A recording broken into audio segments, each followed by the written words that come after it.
প্রথমেই সকলকে একটু সাবধান করতে চাই, কারণ আজকের গল্পটি আপনাদের হৃদয়ের জন্য হানিকারক হতে পারে। তাই অবশ্যই আজকের গল্পটি মা বাবার পাশে বসে শুনতে থাকুন। সাহিত্য ভাণ্ডারের অসাধারণ গল্পের সমাহার ফিকশন দুনিয়ায় সকলকে জানাই সুস্বাগত। সঙ্গে রয়েছে আমি দিব্যেন্দু গোস্বামী। আজ আপনাদের জন্য নিয়ে এসেছি ইতিহাসের পাতার এক হাড় কাঁপানো ভৌতিক কাহিনী, কোপ। চলুন শুনতে থাকুন আজকের গল্প লেখক শুভম রায়চৌধুরীর কলমে, কোপ।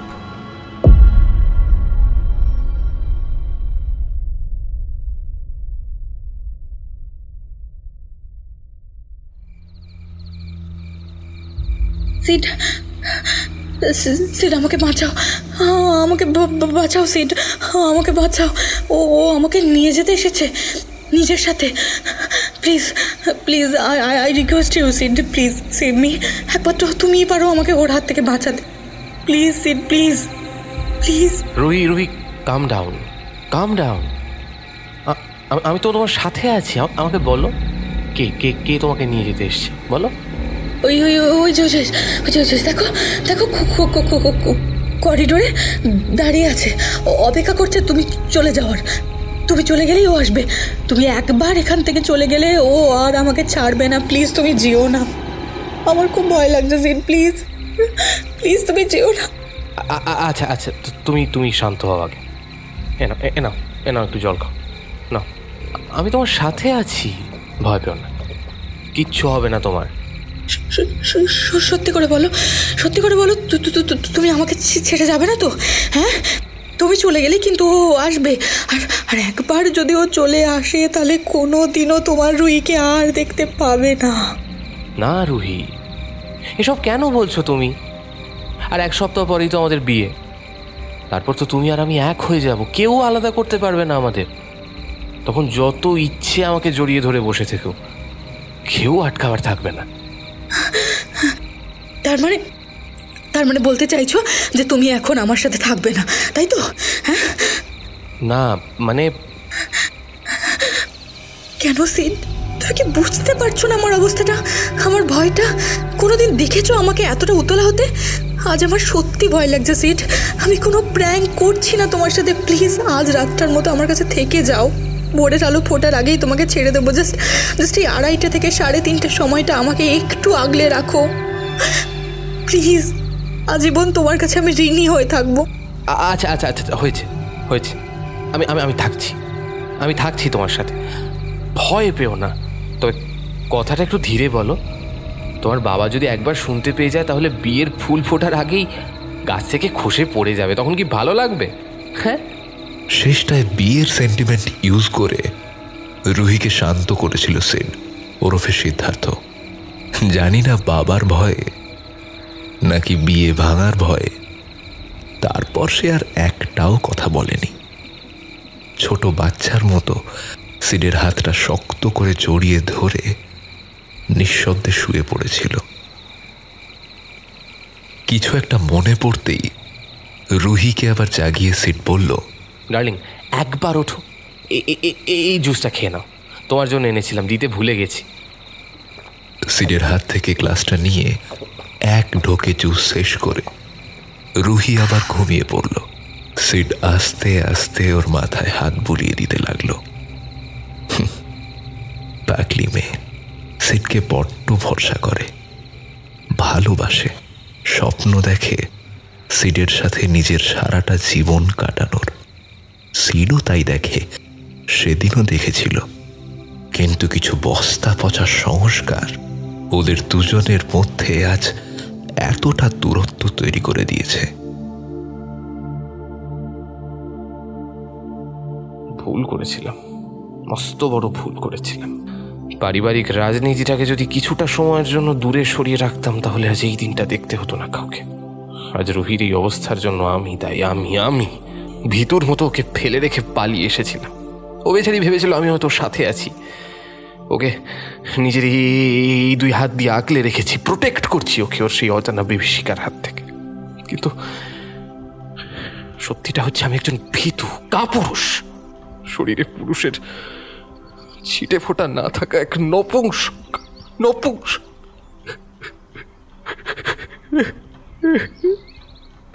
সামলাও নিজেকে সিদ্ধার্থ, সামলাও। এই সময় কাঁদবার নয়। ভুলে যাও তুমি কি করে এসেছো বা কি করতে পারতে।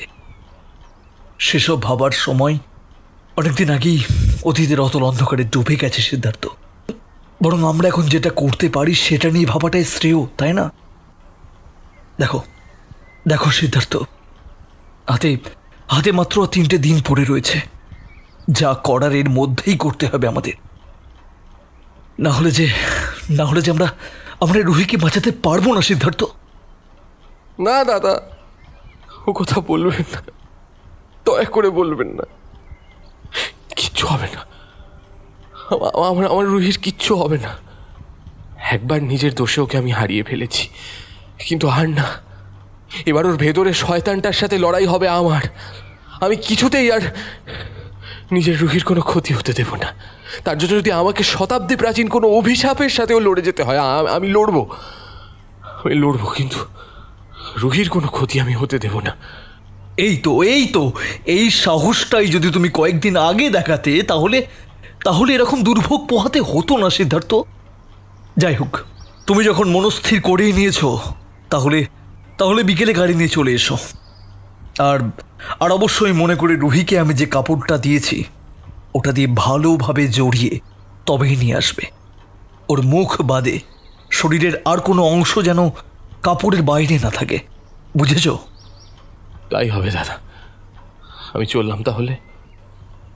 বিকেল 5টার মধ্যে আসবো। বেশ, সাবধানে যেও। ও শোনো সিদ্ধার্থ, এই যে সিদ্ধান্তটা তুমি নিলে তাতে কিন্তু শুরু থেকে শেষ অবধি অটল থাকতে হবে তোমায়। রুহি তোমার ভালোবাসা, ও তোমাকে ভরসা করেছিল। তাই এবার আর পরিবারের পিছুটানে আটকে পড়লে চলবে না। কথাটা মাথায় পুরো গেঁথে নাও। কারণ যে কাজে আমরা নাম দিয়ে চলেছি তাতে এমন অনেক কিছুর সম্মুখীন আমাদের হতে হবে যার কোনো সাধারণ ব্যাখ্যা তুমি পাবে না। কিছু কিছু এমনও ঘটবে যা নিমিষের মধ্যে তোমাকে ত্রস্ত করে তুলতে পারে। হয়তো ফেরার সময় আমরা সকলে একসঙ্গে নাও ফিরতে পারি, যদিও সেই সম্ভাবনা কম আছে।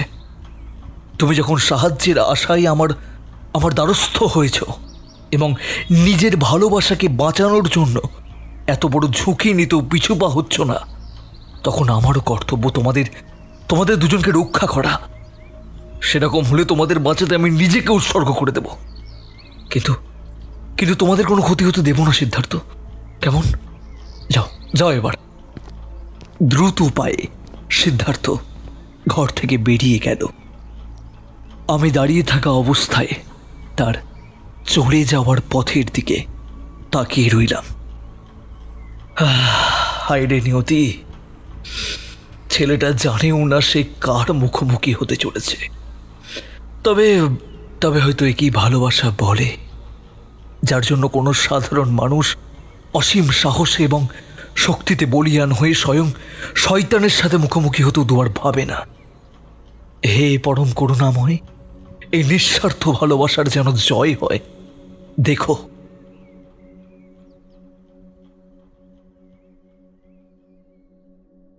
ওহ এই দেখুন, এতক্ষণ ধরে বকবক করে যাচ্ছি অথচ নিজের পরিচয়টা দেওয়া হয়নি। নমস্কার, আমি সহস্রাক্ষ বিশ্বাস। পেশায় একজন 30 বছরের বেকার যুবক বলতে পারেন। মাফ করবেন, 30 বছরে তো আর কেউ যুবক থাকে না। তাহলে আমাকে এক প্রকার বেকারই ভেবে নিতে পারেন। আসলে বেকার কিনা তাই নিজেকে মাঝে সাঝে যুবক ভেবে বসার একটা বদ অভ্যাস আমার আছে। তবে নেশায় আমি একজন অবজারভার। ছাড়ো, মানেতে কি এসে যায়। ভেবে নিন আমার অ্যাডভেঞ্চার করতে খুব ভালো লাগে। মদের নেশার থেকেও ভয়ঙ্কর এই নেশার জন্যই আজ আমি বেকার। বাবাও গত হয়েছেন বছর 10 আগে। তিনি পেশায় ছিলেন একজন বাদ দিন, এমনি তার পেশা ছিল যেটা বলতে গেলে সত্যি আমার লজ্জা লাগে। মুখে সে পেশার নাম আমি নিচ্ছি না, বোঝার সুবিধার্থে শুধু জানিয়ে রাখি, পেটে বিদ্যে না থাকলেও তার দুধে আলতার শরীরে সর্বদাই সাদা পাজামা পাঞ্জাবি ও একটা কালো জহর কোট শোভা পেত। এবার আপনারা বুঝে নিন, তা আমার এই জন্মদাতা বাবা জীবনে অনেক পাপ করেছেন ঠিকই, কিন্তু কয়েকটা জিনিস ভালোও করেছিলেন। মোটা একটা ব্যাংক ব্যালেন্স রেখে গিয়েছেন আমার জন্য। তাতে যে পরিমাণ অর্থ আছে, আমি যদি আজীবন খেয়ে পড়ে ফুর্তি করেও কাটিয়ে দিই তাহলেও অঢেল পড়ে থাকবে। সেই অর্থের জোরেই এখন আমি জোরদারি করি বলতে পারেন। না না, অন্যের উপরে নয়, নিজের উপরেই। জমানো পৈতৃক সম্পত্তির দরুন পৃথিবীর নানান কোণ আমি চষে বেরিয়েছি শুধুমাত্র অ্যাডভেঞ্চারের তাগিদে, যার দরুন নানান বিচিত্র অভিজ্ঞতা আমার এই বছরে ভালো মতোই হয়েছে। তবে সব থেকে বেশি যে অভিজ্ঞতাটা হয়েছে তা হলো প্রেততত্ত্ব বিষয়ে। দেশের নানা প্রান্তে চিরুনি তল্লাশি চালানোর ফলে অতি লৌকিক বিষয় নিয়ে এখন আমার যা জ্ঞান, তাতে নিজেকে যদি ছোটখাটো তান্ত্রিক আমি বলি তাহলে অত্যুক্তি হয় না। স্টকে এমন এমন সব ঘটনা জমা আছে যে সেসব যদি একসাথে বলতে হয় তাহলে আমার সব চুল পেকে সাদা হয়ে যাবে, তাও শেষ হবে না। তাই আস্তে আস্তে সেসব ঘটনা বলবো আর একদিন। আজ বরং আপনাদের এই যে কিছুক্ষণ আগে বেরিয়ে গেল সিদ্ধার্থ, ওর ঘটনাটাই শোনায়। মানে আজ বিকেল 5টা বাজার আগে অবধি ওর সাথে যা যা হয়েছে বা ঘটেছে সেই ঘটনা সবিস্তারে বর্ণনা করছি, শুনুন। ঘটনার সূত্রপাত হয় আজ থেকে ঠিক 1 মাস আগে। বিখ্যাত তাঁত ব্যবসায়ী মহেন্দ্রলাল দত্তের সুযোগ্য সন্তান সিদ্ধার্থ সবে পড়াশোনা শেষ করে দেশে ফিরেছে। বাড়ি ফিরতেই তার বাবা তাকে পাত্রস্থ করার জন্য উঠে পড়ে লাগলেন। যে বয়সে অন্যান্য ছেলেরা কৈশোরের গণ্ডি ছাড়িয়ে সবে সবে একটু করে উঠতে শেখে এবং ঠিক ভুলের মাধ্যমে ব্যক্তিগত জীবনের সিলেবাস নিয়ে চর্চা শুরু করে, সেই সময়টা সিদ্ধার্থ পুরোটাই কাটিয়েছে নিজের পড়াশোনায়। মাইক্রোবায়োলজি নিয়ে সিদ্ধার্থের আগ্রহ প্রচুর। সেই বিষয়ে হায়ার স্টাডিজ করবে বলে বাবাকে জানালে মহেন্দ্রবাবু তার বিশিষ্ট শিক্ষক বন্ধু অনাথ বন্ধু মিত্রের সাথে সলা পরামর্শ করে ছেলেকে কেমব্রিজ পাঠালেন। টানা 10টা বছর মস্তিষ্কের ধূসর কোষে চাপ দিয়ে ডিগ্রি অর্জন করে যেই সিদ্ধার্থ দেশে ফিরল, অমনি বাবার অন্যায় আবদার চেপে বসলো তার ওপর। বাবু, অনেক তো পড়াশুনো হলো, এবার জীবনে সেটেল হতে হবে তো নাকি? কতদিন আমি আর তোর মা মিলে তোকে সামলাবো বলতো? এবার কোনো সুপাত্রীর হাতে তোকে তুলে দিতে পারলে আমরা নিশ্চিন্তে চোখ বোঝাতে পারি। নো ড্যাড, ওসব বিয়ে টিয়ের মতো তুচ্ছ সেন্টিমেন্টস আমার মধ্যে আসে না। এখন আমার বয়সটাই বা কত? এই বয়সে আমার ঘাড়ে যদি আরেকজনকে চাপিয়ে দাও তাহলে আমার ওয়ার্ল্ড ট্যুরের স্বপ্নের কী হবে? আমি যে এক্সপ্লোর করতে চাই দেশটাকে, দেশের নানা প্রান্তের বিরল প্রজাতিদের নিয়ে রিসার্চ করতে চাই, সেগুলোর কি হবে? দেখো, ও সব আমরা জানি না। তোমার মায়ের সাথে আমার কথা হয়ে গেছে, তোমার বিয়ের ব্যাপারে উনি রাজি। শেষ মতামতটা তোমার থেকে নেওয়ার দরকার মনে করে তোমাকে জানালাম। নিজের পছন্দ করা কোনো মেয়ে যদি থেকে থাকে তো বলো, আমরা এখনই তার বাড়ির লোকের সাথে কথা বলছি। আর যদি তেমন কিছু না থাকে তাহলে আমার নজরে একটা সুলগ্না মেয়ে আছে, তার বাড়ি থেকেও বিয়ের জন্য তোড়জোড় করা হচ্ছে, সেখানে তাহলে আমি কথা বলবো। ড্যাড, বিয়েটা কি ম্যান্ডেটরি? না করলেই নয়? ঠিক তাই বাবা, মরার আগে আমরা দুই বুড়ো বুড়ি অন্তত নাতি পুতির মুখ দেখে তবে চোখ বুঝবো। দেখো, এত বছর তোমার সব ইচ্ছা পূরণ করেছি, এবার তো তোমার পালা। বাবার কথার ওপর আর কিছু বলতে পারিনি সিদ্ধার্থ। সে তার বাবার স্বভাব জানে, যদি ভদ্রলোকের মাথায় একবার কিছু চেপে বসে তাহলে ভগবানেরও সাধ্যি নেই যে তাকে টেনে নামাবে। সুতরাং মুখ বুঝে মেনে নেওয়া ছাড়া সিদ্ধার্থ আর কোনো পথ খুঁজে পেল না। তারপর একটা শুভ দিন দেখে মহেন্দ্রলাল বাবু সপরিবারে রওনা দিলেন তামিলনাড়ুতে। জোয়ান বয়সে কর্মসূত্রে বার কয়েক তামিলনাড়ুতে আসতে হয় মহেন্দ্রলাল বাবুকে। সেই সময় তিনি সেখানকার এক নাম করা নারকেল ব্যবসায়ীর সুবিশাল নারকেলের বাগান দেখাশোনা করতেন।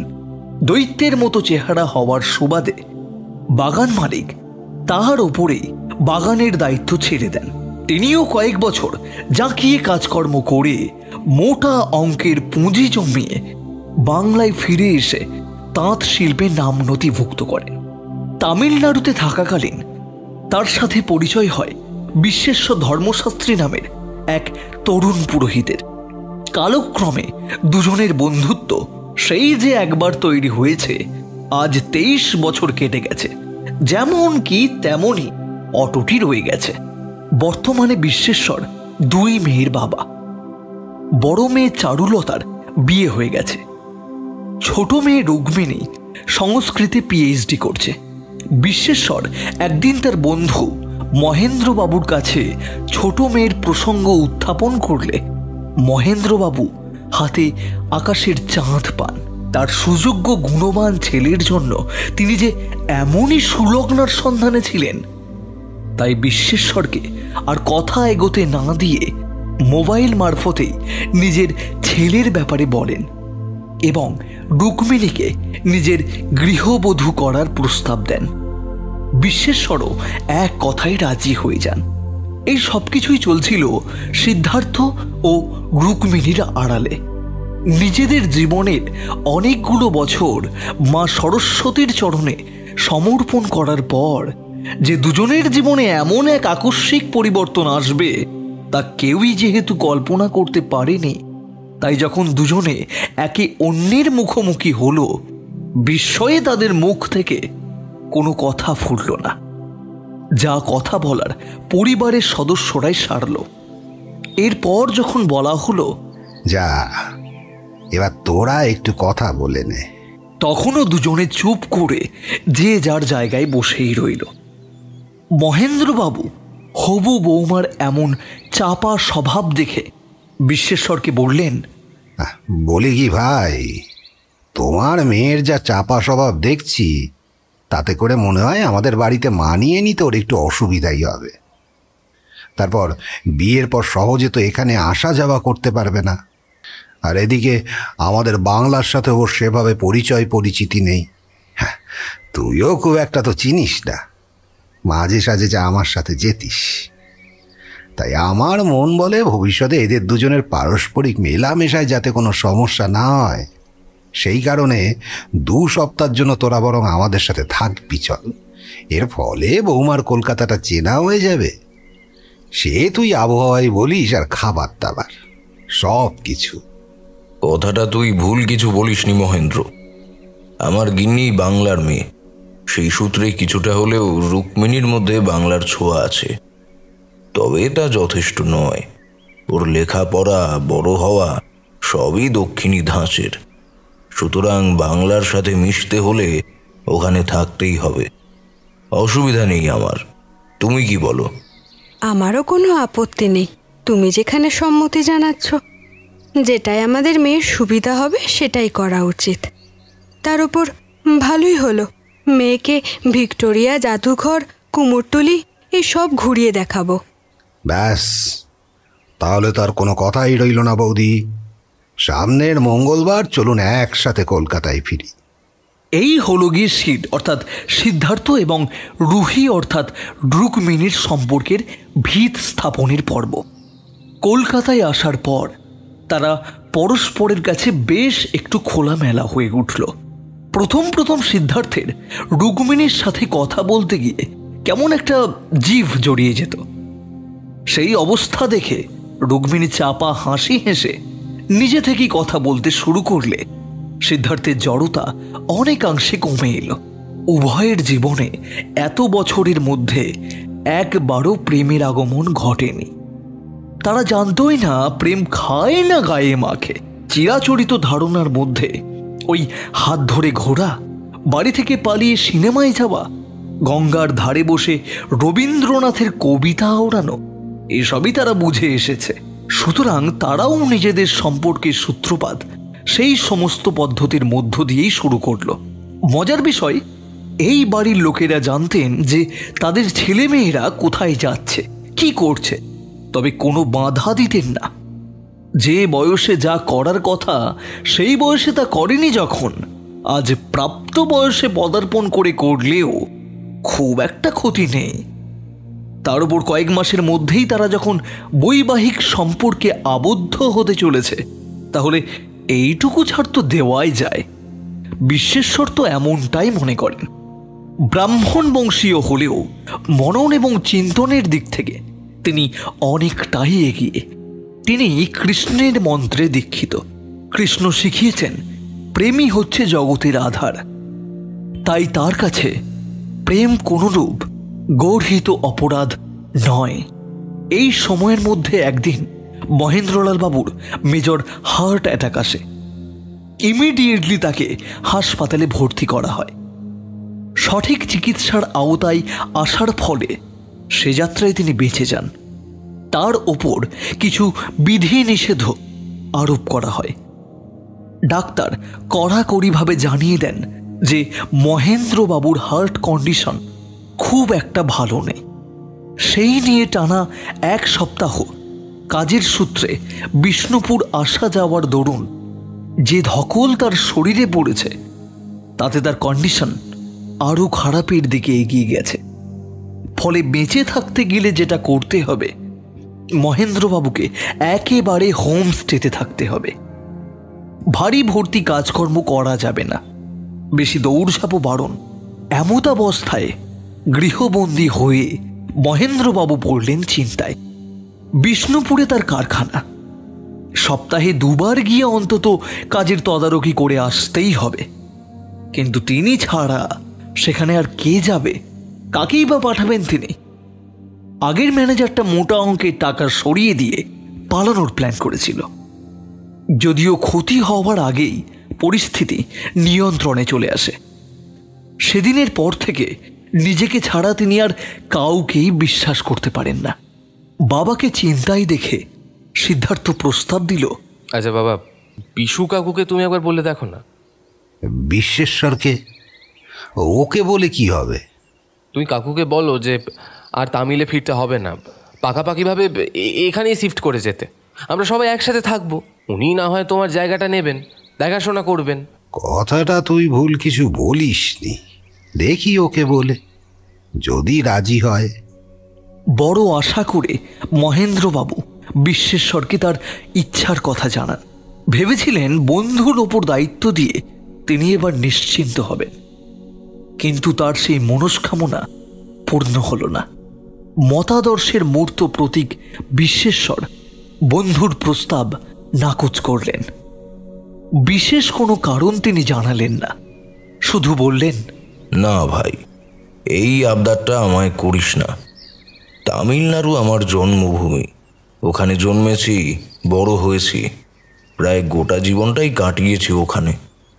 তাই শেষ বয়সটা ওখানেই কাটাবো।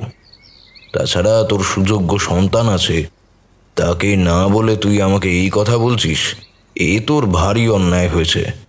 অন্যায় নয় রে বিশু, ওই আমাকে বলল কাকুকে গিয়ে বলো। শুনলেই তো ডাক্তার কি বলেছে, বেশি দৌড়ঝাঁপ আমার আর চলবে না। এই অবস্থায় যদি আমি কারখানায় না যাই তাহলে লেবাররা কাজে ফাঁকি দেবে। আচ্ছা শোন, তুই শুধু এইটুকু কর, ছেলে মেয়ের বিয়ে না হওয়া অবধি শুধু একটু তদারক কর ভাই। তোকে আমি সব বুঝিয়ে দিচ্ছি, ছেলেকেও পাঠাবো তোর সাথে, যাতে তোর সাথে থাকতে থাকতেও ব্যাপারগুলো বুঝে যায়। দয়া করে না করিস না, না হয় বিয়েটা 1 মাস এগিয়ে দিচ্ছি। এত সবের পর কি করেই বা আর না করেন বিশ্বেশ্বর? বন্ধুর অনুরোধ ফেলতে পারলেন না। এদিকে তাকেও বাড়ি ফিরতে হবে। সেই কারণে বিয়ের তারিখও 1 মাস এগিয়েই ফিক্স করা হলো। কলকাতায় থেকে দ্রুত হাতে মহেন্দ্রবাবু বিয়ের সমস্ত জোগাড়যন্ত্রী করে ফিরলেন। আর বিশ্বেশ্বর গেলেন হবু জামাই সিদ্ধার্থকে নিয়ে বিষ্ণুপুর। রুক্মিণীও যাওয়ার বায়না ধরল। বিশ্বেশ্বর বারণ করলেন না। বারবার আসা যাওয়া না করে তিনি ঠিক করলেন 1 মাস পুরোটাই বিষ্ণুপুরে কাটিয়ে দেবেন। একেবারে বিয়ের 1 সপ্তাহ আগে ছেলে মেয়েদের নিয়ে ফিরবেন। সেই মতো সমস্ত ব্যবস্থা মহেন্দ্রবাবু কলকাতায় বসেই করে ফেললেন। রাধারমন হোটেলকে ফোন করে জানিয়ে দিলেন এইবার তিনি আসছেন না, পরিবর্তে নিজের বন্ধু ও ছেলে মেয়েদের পাঠাচ্ছেন। তাদের থাকার জন্য যেন বড় রুমটা তৈরি থাকে। এছাড়াও টুকিটাকি আর যা সব করতে হয় সেসবও করে দিলেন। 1 মাস হই হুল্লোড় করে সিদ্ধার্থরা বিষ্ণুপুরে কাটিয়ে এলো। হবু দম্পতির বিয়ের আগেই ছুটি কাটানোও হয়ে গেল। সবই ঠিকঠাক চলছিল। সমস্যা দেখা দিল সেদিন, যেদিন তারা কলকাতায় ফিরল। বাড়ির দোরগোড়ায় এসেই এক আশ্চর্য কাণ্ড ঘটালো রুক্মিণী, যা দেখে এক লহমায় সকলের বুকের রক্ত হিম হয়ে গেল। সেই ঘটনা শোনার সময় এখনো হয়নি। সিদ্ধার্থ শুধু বলেছে যে বাড়ি ফেরার দিন থেকেই রুক্মিণী কেমন যেন একটা করতে শুরু করেছে। তার আচরণ হয়ে উঠেছে হিংস্র। অল্প সময়ের মধ্যে সিদ্ধার্থ যতটা যা বলেছে তাই বলছি, পুরোটা এখনো জানি না। তো তারপর প্রাথমিক অবস্থাতে মায়েরা অশুভের ইঙ্গিত বুঝতে পেরে ঠাকুরের ফুল, চন্দন, গঙ্গাজল ইত্যাদি রুক্মিণীর শরীরে ছোঁয়ান। এসব করেও কোনো লাভ না হওয়ায় তারা ঠিক করেন কোনো তান্ত্রিক গোছের লোককে ডাকবেন রুক্মিণীকে সারিয়ে তোলার জন্য। সেই সময়ে আমার বন্ধু মলয়ের মারফত সিদ্ধার্থ আমার সম্বন্ধে জানতে পারে। মলয় মহেন্দ্রবাবুর বাড়িতে পার্সোনাল ড্রাইভার হিসাবে কাজ করে। সেই আমার বিষয়ে তাদের জানান। তাই আর দেরি না করে হন্তদন্ত হয়ে সিদ্ধার্থ এসে আমাকে কিছু ঘটনা খুলে বলে। বাকিটা জানার সময় পায়নি। বিকেলে যেতে যেতে সিদ্ধার্থের থেকেই শুনব। মা, আন্টি, তোমরা এইভাবে ভেঙে পড়ো না। রুহি ঠিক হয়ে যাবে। দেখো, ওকে নিয়ে এই আমি বেরোলাম, আর যখন ফিরবো তোমরা তোমাদের আগের রুহিকেই ফিরে পাবে। ভরসা রাখো একটু আমার উপর। কাকু, বাবার শরীরের অবস্থা কিন্তু একেবারে ভালো নেই। তুমি সকলকে সামলো, হ্যাঁ? আর চিন্তা করো না, তোমার মেয়েকে ঠিক করে তবে আমি ফিরবো। আমি আমি আমি কথা দিচ্ছি। সে ভরসা তোমার উপর আছে বলেই আমার প্রাণকে তোমার হাতে সঁপেছি বাবা।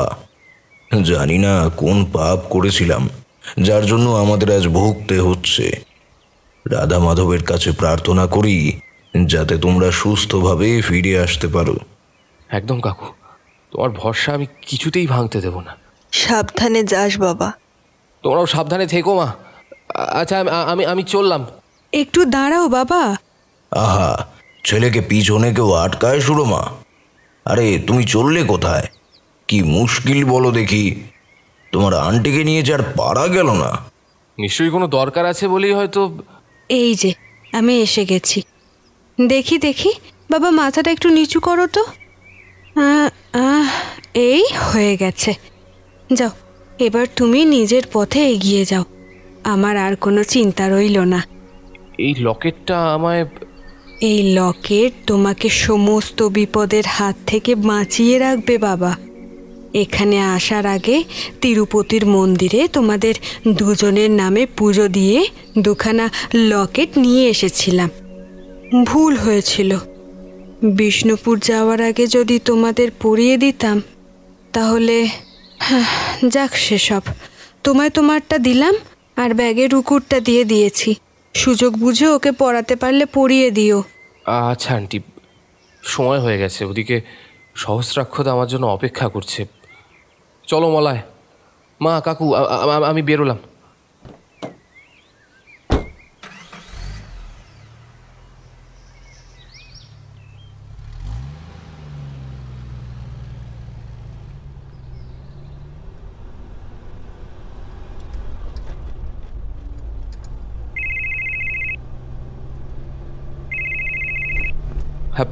হ্যালো, সহস্রাক্ষদা? হ্যালো, হ্যাঁ সিদ্ধার্থ বলছি, এখন কোথায় তোমরা? তুমি মেন গেটে চলে এসো, তোমার বাড়ির গলিতে ঢুকছি। আচ্ছা আচ্ছা, আমি আসছি।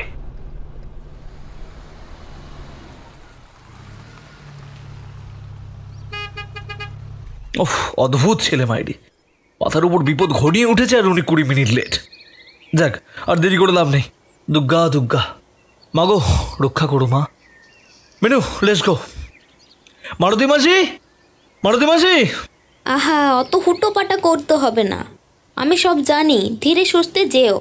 বারবার বারণ করি তাও এই বুড়ির কথা তো তোমার শুনলে হয়। যাকগে, নিজেকে সামলে রেখো। প্রতিবার বেরোনোর আগে এই যে তুমি সিঁদুরের টিপটা দিয়ে দাও কপালে, এতেই আমার অর্ধেক বিপদ কেটে যায়। ওই যে বাইরে ফোন দিচ্ছে, ওরা এসে গেছে। ঠিক আছে, সাবধানে থেকো। কিছু অসুবিধা হলে অবশ্যই আমাকে ফোন করবে। যথা আজ্ঞা। আরে ধুর, আসছি, ফোন দিতে হবে না। ঠিক আছে, আমি শুনলাম। আহা, আবার ওটাকে সঙ্গে করে নিয়ে যাওয়ার কি দরকার? দরকার আছে মাসি, ওই আমাকে বাঁচায়।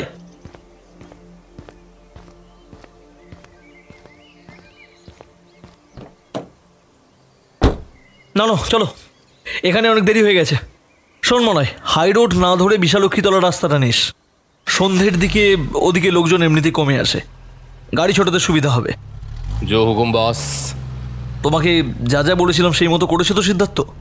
হ্যাঁ সহস্রাক্ষদা, তোমার দেওয়া গেরুয়া কাপড়টা দিয়ে রুহিকে ভালো মতো কভার করে পেছনের সিটে শুইয়ে দিয়েছি। ওর এখন কোনো সেন্স নেই দাদা। বেশ ভালো করেছো।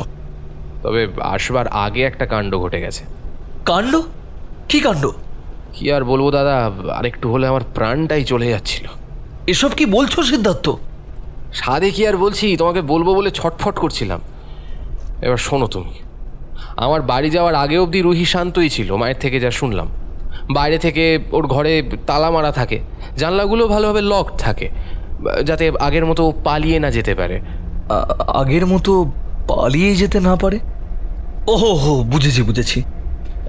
এটাই স্বাভাবিক, কারণ রুহির মধ্যে যে এখন আর রুহি নেই, সে এখন অন্য কেউ, যার সাথে জীবত্বের কোনো মিল পাওয়া যায় না। যাই হোক, তুমি বলো। হ্যাঁ, তো যা বলছিলাম, আমি বাড়ি ফিরতে বাকিদের সমস্তটা খুলে বললাম, যা যা তুমি আমায় করতে বলেছ, শুধুমাত্র আমার বাবাকে বাদ দিয়ে। তার শরীরের অবস্থা এমনি ভালো নেই। এই সময় তিনি যদি জানতে পারেন যে তার হবু বৌমাকে নিয়ে আমরা এই সব করতে চলেছি, তাহলে যে কোনো মুহূর্তে তার কিছু একটা হয়ে যেতে পারে। আমার মা এবং রুহির বাবা মাকে সবটা জানাতে তারা এক বাক্যে সম্মতি জানালেন। এর পেছনে অবশ্য মলয়ের হাত রয়েছে। আমি যখন তোমার কাছে এসেছিলাম সে সময় গুগল থেকে তোমার সলভ করা কেসগুলো একটার পর একটা বের করে সে বাকিদের দেখায়, তাতে করেই তাদের তোমার প্রতি বিশ্বাস জন্মায়। এসব পরের কথা সিদ্ধার্থ, তুমি মেন কথায় আসো। ও হ্যাঁ, সরি, যেমনটা বলছিলাম, রুহির কলকাতায় আসার পর যে হারে তার অস্বাভাবিক আচরণ বাড়তে থাকে, তাতে করে নিরাপত্তার জন্য তাকে আমরা তার ঘরেই বন্ধ করে রাখি। ঘরের মধ্যে সিসিটিভি ক্যামেরারও ব্যবস্থা করা হয় তাকে মনিটর করার জন্য। বাড়ি ফিরে আমি যখন বাকিদের সমস্ত বিষয়টা খুলে বলি এবং সকলে মিলে রুহির ঘরের সামনে গিয়ে দাঁড়াই, সেই সময় আমার দুই মায়েরাই থরথর করে কাঁপছেন, ধীর স্থির হয়ে আছেন কেবল রুহির বাবা। কাঁপা হাতে আমার মা ঘরের দরজাটা খুলল। সাথে সাথে আমার চোখে মুখে এসে ঝাপটা মারল একটা পচা ভ্যাপসানো গন্ধ। আমি কাকু দুর্বেদ্য সেই গন্ধকে উপেক্ষা করে পা টিপে টিপে ঘরের ভেতর গেলাম। বাইরে থেকে দরজাটা বন্ধ করে দেওয়া হলো। একেতে বর্ষার সময়, সন্ধে নেমেছে, তারপর জানলা দরজা সব বন্ধ, ঘরের মধ্যে হাওয়া বাতাস খেলতে পারেনি। 1 সপ্তাহের কাছাকাছি আলো ঢোকেনি। বুঝতে পারছো তো, একটা শীতলতা, নিকষ কালো অন্ধকার মিলেমিশে একটা আদি ভৌতিক পরিবেশের সৃষ্টি করেছে। ঘরে যা সমস্ত আলো টালো লাগানো ছিল সেসবকে একটার পর একটা রুহি নষ্ট করে ফেলেছে। পকেট থেকে ফোনটা বের করে ফ্ল্যাশ জ্বালালাম, আলো ফেললাম খাটের দিকে, কিন্তু রুহিকে সেখানে দেখতে পেলাম না। তন্ন করে ডেস্ক, কাবার্ড, বক্স খাটের ভেতরটা, অ্যাটাচ বাথরুমে, এমনকি পেলমেটের ভেতরে ওখানে তল্লাশি চালালাম, কোথাও রুহিকে পাওয়া গেল না। তারপর দুশ্চিন্তার মাথায় কাজ করা বন্ধ করে দিল মাথা। অন্ধকারের মধ্যে বসে পড়লাম মাথায় হাত দিয়ে। হাত থেকে ফোনটা পড়ে গিয়ে আলো বন্ধ হয়ে গেল। পাগলের মতো ভেতর থেকে চিৎকার করে কাঁদতে চাইলাম। ঠিক এই সময় ওপর থেকে টপ টপ করে কিছু একটা কপালে এসে পড়ল। একবার নয়, বেশ বার কয়েক, ফোঁটা ফোঁটা। খুব ক্ষীণ স্বরে কাকুকে বললাম, আমরা সমস্ত ঘরে তল্লাশি চালিয়েছি। গোটা বাড়িতে যে হারে সিসিটিভি সার্ভেলেন্সের ব্যবস্থা রয়েছে, তাতে করে রুহি যদি এই ঘরের বাইরে যেত তাহলে ঠিক ধরা পড়ত। তাই নিঃসন্দেহে বলা যেতে পারে ওই ঘরেই কোথাও রয়েছে, এবং সেই জায়গাটা যে কোথায় তা আপনি নিশ্চয়ই বুঝেছেন। কাকু হয়তো আমার কথার অর্থ ধরতে পেরেছিল। আর কোনো উত্তর না দিয়ে অন্ধকার হাতড়ে আমার পাশ থেকে ফোনটা তুলে নিয়ে ফ্ল্যাশটা জ্বাললো এবং সিলিংয়ের দিকে আলো ফেলল। বাড়ির প্রতিটা ঘরের মতো রুহির ঘরের সিলিংয়েও ফল সিলিং করা ছিল। আলো পড়তেই দেখা গেল সিলিংয়ের এক পাশ থেকে লাল রঙের তরল গড়িয়ে এসে ঠিক আমার মাথায় জমা হয়েছে, আর তা থেকে টপ টপ করে আমার কপালে পড়ছে। লাল তরলটা যে আসলে রক্ত তা আর বুঝতে বাকি রইল না। আমরা দুজনে একবার একে অন্যের মুখের দিকে তাকালাম। কাকুর মুখের দৃঢ়চেতা ভাবটা তখন মিলিয়ে গেছে। আমারও কেমন যেন ভয় ভয় লাগছে। তাও নিজেকে কোনো মতে সামলে নিয়ে ঘরের এক পাশ থেকে চেয়ারটা টেনে তার উপর উঠে ফোনের ফ্ল্যাশটা মারলাম ফল সিলিংয়ের ভেতর, যেখানে রক্তের ক্ষীণ ধারা বেরিয়ে আসছিল। তোমাকে কি বলবো সহস্রাক্ষদা, আতঙ্ক যে কাকে বলে ওই ওই ওই স্বল্প সময় আমি ভালো মতো টের পেয়েছিলাম, যখন ফল সিলিংয়ের মধ্যে গুটি সুটি মেরে শুয়ে থাকা রুহির রক্তহীন ফ্যাকাশে মুখটা এক দমকায় আমার চোখে পড়ল। তোমার দেওয়া পবিত্র কাপড়টা তখন আমার হাতে ধরা ছিল, তার উপর মুঠোটা হয়ে উঠল আরও শক্ত। গোটা ঘরের অভেদ্য অন্ধকারের মধ্যে ফ্ল্যাশের সামান্য আলোতে রুহিকে দেখে বড় অসহায় মনে হলো। ওর মধ্যে কিন্তু কোনো রকম অস্বাভাবিকতা লক্ষ্য করলাম না, যেমনটা আগে করতো। আমাদের দেখলে ধারালো নোক বাগিয়ে আঁচড়াতে আসতো বা এরকম আরও কিছু। পরিবর্তে তার ঘোলাটে দুটো চোখ হয়ে উঠল অশ্রু সজল। বিন্দু বিন্দু জল গড়িয়ে পড়ল তার গাল বেয়ে। কাঁদো কাঁদো কণ্ঠে আমায় বলল, আমাকে বাঁচাও সিট, প্লিজ। আমি আর এই নরক যন্ত্রণা ভোগ করতে পারছি না, ও আমাকে কষ্ট দিচ্ছে। আর দেরি করো না, নিয়ে চলো আমায় সেখানে। আমার বড় মায়া হলো জানো সহস্রাক্ষদা। বুকের মধ্যে কষ্টের ভাবটা দলা পাকিয়ে উঠল। নিজেকে সামলাতে পারলাম না। বললাম, রুহি তোমার কিচ্ছু হবে না, আমি আমি আমি তোমাকে কোনো কষ্ট পেতে দেবো না। দেখো, তোমাকে ঠিক করার জন্যই তো আজ আমি তোমাকে নিয়ে যেতে এসেছি। যেই তোমায় যন্ত্রণা দিয়ে থাকুক না কেন, সে আর তোমার কোনো ক্ষতি করতে পারবে না। আচ্ছা, তুমি তুমি তুমি তুমি বেরিয়ে এসো ভেতর থেকে। এসো এসো, বেরিয়ে এসো। আমার হাতটা ধরো, আমার হাতটা ধরো, বেরিয়ে এসো। ফল সিলিংয়ের ভেতর থেকে রুহিকে বেরিয়ে আসতে সাহায্যের হাত বাড়িয়ে দিলাম তার দিকে। শক্ত করে নিজের কাঁপতে থাকা দুটো হাত দিয়ে আমার হাতটা চেপে ধরল। বহু যন্ত্রণার মধ্যেও যেন শান্তির স্পর্শ পেয়েছে বলে মনে হলো আমার রুহির অভিব্যক্তি দেখে। তাকে টেনে বের করার জন্য অপর হাতটাও বাড়িয়ে দিতে গেলাম, আর সেখানেই করে ফেললাম বিশাল একটা ভুল। তোমার দেওয়া কাপড়টা আমার হাতে ছিল, সেটাকে মাটিতে ফেলে দিয়েছিলাম রুহিকে বের করবো বলে। ব্যাস, তারপর যা হলো তা ভাবলে আমার সারা শরীর আতঙ্কে ঠান্ডা হয়ে যাচ্ছে। জানি না রুহির মধ্যে পুনরায় সেই। থাক, আর বলতে হবে না সিদ্ধার্থ। তোমার কাঁধের ওই মোটা করে বাঁধা ব্যান্ডেজটা দেখি আমি বুঝতে পারছি কি হয়েছিল তোমার সাথে। আমারই ভুল। তোমাকে আগে যদি সাবধান করতাম তাহলে তুমি সতর্ক থাকতে। যাক, চাক্ষুষ প্রমাণ যখন পেলে এরপর থেকে মনে রাখবে রুহি কিন্তু এখন আর রুহি নেই। শরীরটা ওর হলেও ওকে কন্ট্রোল করছে অন্য কেউ। আচ্ছা, একটা কথা বলো তো, তুমি বলছিলে রুহি তোমাকে ওখানে নিয়ে যেতে বলছে বারবার। এই ওখানটা কোনখান? জানি না সহস্রাক্ষদা, জানি না। আমরা বিষ্ণুপুরে 1 মাস ছিলাম যখন মোটামুটি সারা অঞ্চলটা চষে বেরিয়েছি। জোড় বাংলা মন্দির, মদনমোহন মন্দির, রাসমঞ্চ, নন্দলাল মন্দির সমস্তটাই আমাদের ঘোরা হয়ে গেছে। এবার রুহির কথা মতো ওখান বলতে এই জায়গার মধ্যে যে কোনো একটা হতে পারে, কিন্তু বুঝবো কি করে কোন জায়গার কথা সে বলছে? ঠিকই বলছো সিদ্ধার্থ। এবার আমার কথাটা শোনার চেষ্টা করো। দেখো, আমরা যারা এসব অতিপ্রাকৃত জিনিস নিয়ে চর্চা করি তারা কোনো না কোনো সূত্র ধরে এগোতে চায়। আমাদের দেশে ঝাড়ফুঁক বলো বা বিদেশের মাটিতে এক্সরসিজম, ব্যাপারটা একই। রুহির মধ্যে কোনো অশুভ সত্তা ভর করেছে তা নিঃসন্দেহে বলা যায়। এবার এই শক্তিরা অহেতুক কিন্তু কারোর সাথে যুক্ত হয় না। এদের প্রভাব যদি কারোর উপর পড়ে তাহলে বুঝতে হবে সেই অশুভের কোনো বস্তু বা বিষয়ের সংস্পর্শে এসেছে হতভাগ্য। আমাদের মতো মানুষদের সেই পয়েন্টটাকেই খুঁজে বের করতে হয়, নাহলে প্রপার সলিউশন বের করা মুশকিল। আচ্ছা, এই যে বিষ্ণুপুর, এই বিষ্ণুপুর ট্যুরের আর কোনো ঘটনা আছে যা তুমি আমায় বলতে ভুলে যাচ্ছ? ভালো করে মনে করে দেখো তো। না দাদা, সেরকম তো কিছু মনে পড়ছে না। মনে পড়লে অবশ্যই তোমায় বলবো। সিদ্ধার্থকে আর কিছু বললাম না। রাগ তো ভীষণ হচ্ছিল ওর প্রতি, কিন্তু কি আর বলবো, ওরও তো আর কোনো দোষ নেই। সাধারণ মানুষেরা এসব ছোট ছোট বিষয়গুলোকে গুরুত্ব দেয় না, তুচ্ছ-তাচ্ছিল্য করে, আর সমস্যায় ভুগতে হয় আমাদের। তবে আশার আলো যে একেবারেই নেই তা বলবো না। আপাতত হাতে 4টে সূত্র পেয়েছি। বিষ্ণুপুরের বিখ্যাত 4টে জায়গার নাম: জোর বাংলা মন্দির, নন্দলাল মন্দির, রাসমঞ্চ এবং মদন মোহন মন্দির। প্রাথমিক তদন্ত এই 4 জায়গা থেকেই শুরু করতে হবে।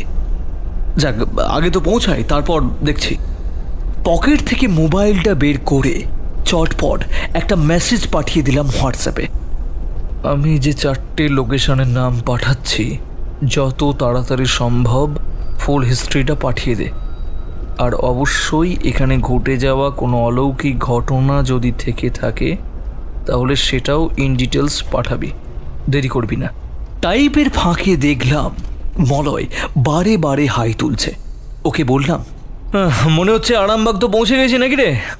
এক কাজ কর, তুই রেস্ট নে, বাকিটা আমি ড্রাইভ করছি। আর তো মাত্র ঘন্টা দেড়েকের পথ, আমি চালিয়ে নেব, তুই ঘুমো এখন।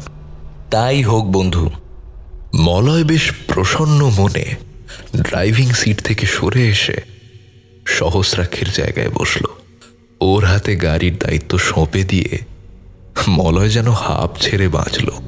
এর মিনিট 3 মধ্যেই মলয় এমন নাক ডাকতে শুরু করলো যে ওর শান্তি বাকিদের কাছে অশান্তির কারণ হয়ে দাঁড়ালো।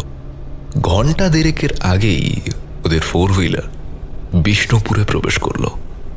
সিদ্ধার্থ বলল, সহস্রাক্ষদা, গুগল ম্যাপে হোটেল রাধারমন সার্চ করো। এখানে এলে আমরা এই বাঁধা ধরা হোটেলেই থাকি। সিদ্ধার্থের কথা মতো হোটেল রাধারমনের সামনেই গাড়িটাকে নিয়ে গেল সহস্রাক্ষ।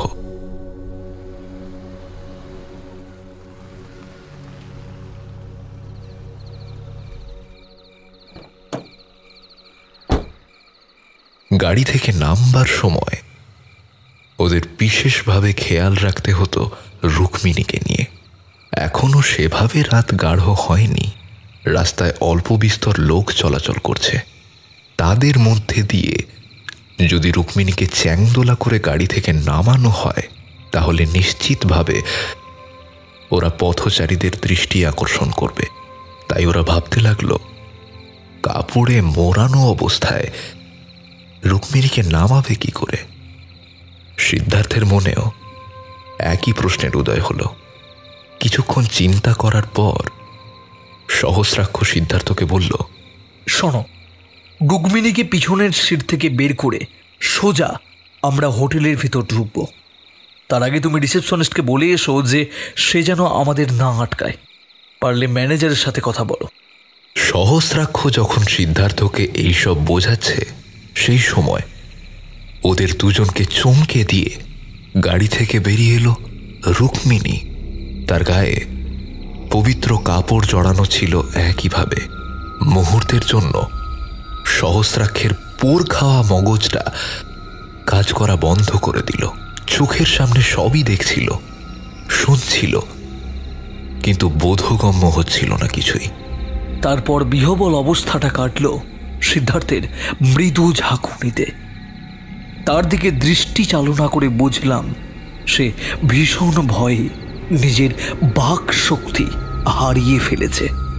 তাই কিছু বলতে না পেরে কেবলই আমার হাতটাকে যতটা সম্ভব শক্ত করে চেপে ধরছে নিজেকে সামলাবার জন্য। রুক্মিণীর পার্থিব অবয়ব এক পা করে এগিয়ে আসছে আমাদেরই দিকে। সমান তালে আমার হাতের ওপরও চাপ বাড়ছে একটু একটু করে। আমরা যে জায়গাটায় দাঁড়িয়েছিলাম সেখানে আলোর পরিমাণ অনেকটাই কম ছিল। দূর থেকে রুক্মিণীর মুখ স্পষ্টভাবে বুঝতে পারছিলাম না। এক পা করে এগোতে এগোতে এসে যখন আমাদের একেবারে সামনের আলোতে এসে দাঁড়ালো, তখন আপনা থেকেই সিদ্ধার্থ আমার হাত ছেড়ে দিয়ে বলে উঠল, রুহি। রুক্মিণীও একইভাবে সিদ্ধার্থের নাম ধরে ডাকল। সিড। লক্ষ্য করলাম গাড়িতে ওঠার সময় রুক্মিণীর যে রক্তশূন্য ফ্যাকাশে মুখটা আমার নজরে পড়েছিল, সেই মুখে এখন কোনো রূপ অস্বাভাবিকতার লেশ মাত্র নেই। সমস্ত স্বাভাবিক বৈশিষ্ট্য যেন নিজে থেকেই ফিরে এসেছে আবার। তার দুটো মায়াবী চোখের দিকে তাকিয়ে মন কিছুতেই মানতে চাইল না যে এই মানুষটার ওপরেই কিনা শয়তান ভর করেছে। তাও পুরোপুরি ভরসা হলো না আমার। সিদ্ধার্থকে আমি বলতেই যাচ্ছিলাম, দুম করে ওর দিকে এগিয়েও না, কিন্তু আমার ঠিক সুবিধার মনে হচ্ছে না। কিন্তু তার আগেই সিদ্ধার্থ রুহির দিকে ছুটে গেল, ওদিক থেকে রুহিও ছুটে এলো। তারপর দুজন দুজনকে এমনভাবে নিজেদের কাছে টেনে নিল, যা দেখে আমি সত্যি হকচকিয়ে গেলাম। চমকাবার মতোই পরিস্থিতি সেটা, কারণ আমাদের চোখের সামনে যা কিছু ঘটে চলল তা যদি সত্যি এবং স্বাভাবিক হয়, তাহলে মেনে নিতে হবে সিদ্ধার্থ আমার সাথে ইয়ার্কি মেরেছে, না হলে সে পাগল হয়ে গেছে। কয়েক ঘন্টা আগে যে কিনা তার প্রাণ কেড়ে নেওয়ার জন্য উদ্যত হয়েছিল, তাকে যদি সিদ্ধার্থ এমনভাবে জড়িয়ে ধরে, তাহলে বুঝবো সে তার বাহ্যিক জ্ঞান বুদ্ধি সব হারিয়ে ফেলেছে। ঘটনাটা ঠিকভাবে বোঝার জন্য মাথা থেকে অন্য সমস্ত চিন্তা বের করে দিলাম।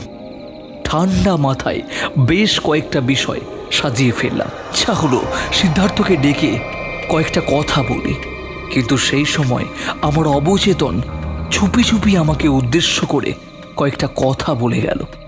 এখনই কিছু বলো না, যা হচ্ছে হতে দাও, সময় এলে এমনি সবটা পরিষ্কার হয়ে যাবে।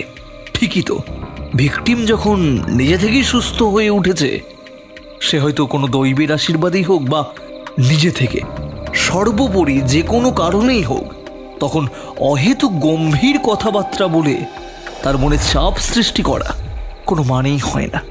তবে হ্যাঁ, মনের মধ্যে যখন সন্দেহ বাসা বেঁধেছে, তখন তাকে নিবারণ করতেই হবে, কিন্তু অন্যভাবে। সুতরাং মনের কথাটাই মেনে নিয়ে তখনের মতো চুপ করে গেলাম। সিদ্ধার্থ রুহির হাত ধরে তাকে আমার সামনে নিয়ে এসে বলল, চলো দাদা, ভেতরে যাওয়া যাক। তোমরা যাও, আমি আসছি। ঠিক আছে, আমি রিসেপশনে বলে যাচ্ছি, ওখান থেকে রুমের চাবি নিয়ে নিও। বলে সে রুহিকে নিয়ে এগিয়ে গেল। গাড়ির কাছে গিয়ে মলয়কে ঘুম থেকে তুলে তাকে এবং আমার প্রাণের প্রিয়তমা মিঠুকে নিয়ে আমিও এগিয়ে গেলাম এন্ট্রান্সের দিকে। মোটামুটি ফ্রেশ হয়ে কিছু একটা খেতে খেতে রাত 12টা বেজে গেল। মিঠুর জন্য আমি সব সময়েই দুধ ক্যারি করি, তাকে তার বাড়িতে দুধ দিয়ে দিলাম। সে মনের সুখে খেতে লাগলো। সেই দেখে মলয় একটু মুচকি হেসে বলল, হ্যাঁ রে সহস্রাক্ষ, তুই যেখানেই যাস এই বিড়ালটাকে সঙ্গে করে বয়ে বেড়াস কেন? মিঠুর মাথায় হাত বুলিয়ে দিতে দিতে বললাম, কারণ আছে বন্ধু, কারণ আছে। এই আমাকে সমস্ত বিপদের হাত থেকে বাঁচাই রে। এর অনেক ক্ষমতা, তোকে বলে বোঝাতে পারবো না। এরপর হয়তো আরও কিছু বলতে যাচ্ছিলাম, আমার বলার মাঝে বাধা হয়ে দাঁড়ালো দরজা খোলার বিশ্রী একটা আওয়াজ অনুসরণ করে তাকাতে দেখি সিদ্ধার্থ ঘরে ঢুকছে। অবস্থা তার হতভম্বের মতো, কিন্তু সেদিকে ভ্রুক্ষেপ করলাম না। চট করে মাথাটা গরম হয়ে গেল। গম্ভীর স্বরে বললাম, সুদূর কলকাতা থেকে বাঁকুড়ায় অহেতুক আমাকে বয়ে আনার কোনো কারণ ছিল সিদ্ধার্থ? কিছুই যখন হয়নি তাহলে হয়েছে সহস্রাক্ষদা, নইলে তোমার কাছে আমি ছুটে আসতামই বা কেন? আমি সায়েন্সের স্টুডেন্ট, আমার অধ্যয়ন অতি প্রাকৃতকে স্বীকার করে না। তা সত্ত্বেও কি? হ্যাঁ কি তা সত্ত্বেও কি? এসবকে যখন মানোই না, তাহলে শুধু শুধু আমার সময় কেন নষ্ট করলে তুমি? তুমি আমাকে বলার সুযোগটা দাও, তবে তো বলবো। শুনি তুমি কি বলতে চাও। দাদা, আমার ভীষণ ভয় লাগছে দাদা, তুমি কিছু একটা করো দাদা। আমি আমি আমি নিজেকে আর সামলে রাখতে পারছি না। প্রতিনিয়ত মনের সাথে মস্তিষ্কের লড়াই বাজছে। মন বলছে যা দেখছি সেটাকে বিশ্বাস করতে, আর মাথা বলছে যুক্তির কথা। সোজা কথায় আসো সিদ্ধার্থ, ভনিতে আমি পছন্দ করি না। তাহলে তোমাকে আমি সোজাভাবেই বলছি, রুহিকে আমি নিজের চোখে রুমের সিলিং থেকে উল্টোভাবে ঝুলতে দেখে আসছি এই মাত্র। What are you crazy Siddharth? বিশ্বাস করছো না তো? জানতাম বিশ্বাস হবে না তোমার, কিন্তু আমি সত্যি বলছি সহস্রাক্ষতা, সত্যি বলছি। আমি তোমার কথা আমি বিশ্বাস করছি না সেটা কে বলল? সিদ্ধার্থ, কয়েক বছরের মধ্যে নানা রকম অভিজ্ঞতা আমার হয়েছে, বুঝেছ? অতি প্রাকৃতিক সত্য মিথ্যা অন্তত আমায় বোঝাতে এসো না। রুহির আচরণ এমন হতে পারে, এটা স্বাভাবিক, কিন্তু আমার অবিশ্বাসের কারণ হলো তোমার আচরণটা। হোটেলে ঢোকার আগে যেভাবে তুমি রুহিকে জড়িয়ে ধরলে, তাতে করে এক মিনিট সিদ্ধার্থ, আসার সময় তোমার গলায় তিরুপতি বালাজির একটা লকেট ঝুলতে দেখেছিলাম। সেটা কোথায় এখন? তোমার গলায় তো দেখছি না। এই কথাটা শুনে সিদ্ধার্থ নিজের গলার উপর হাত বুলিয়ে বুঝতে পারে যে লকেটটা সত্যিই নেই। উৎকণ্ঠার পারদ কয়েক ধাপ বৃদ্ধি পায় তার সঙ্গে সঙ্গে। আসার সময় গলায় আমার হেডফোনটা ছিল, গাড়ি থেকে নামতে গিয়ে অন্ধকারের মধ্যে হয়তো একসাথে দুটো কি খুলে ফেলে গাড়িতে রেখে চলে এসেছি। সিদ্ধার্থের শেষ কটা কথাই সহস্রাক্ষের মনের মধ্যে চলতে থাকা সমস্ত হিসেব এক লহমায় মিটিয়ে দিল।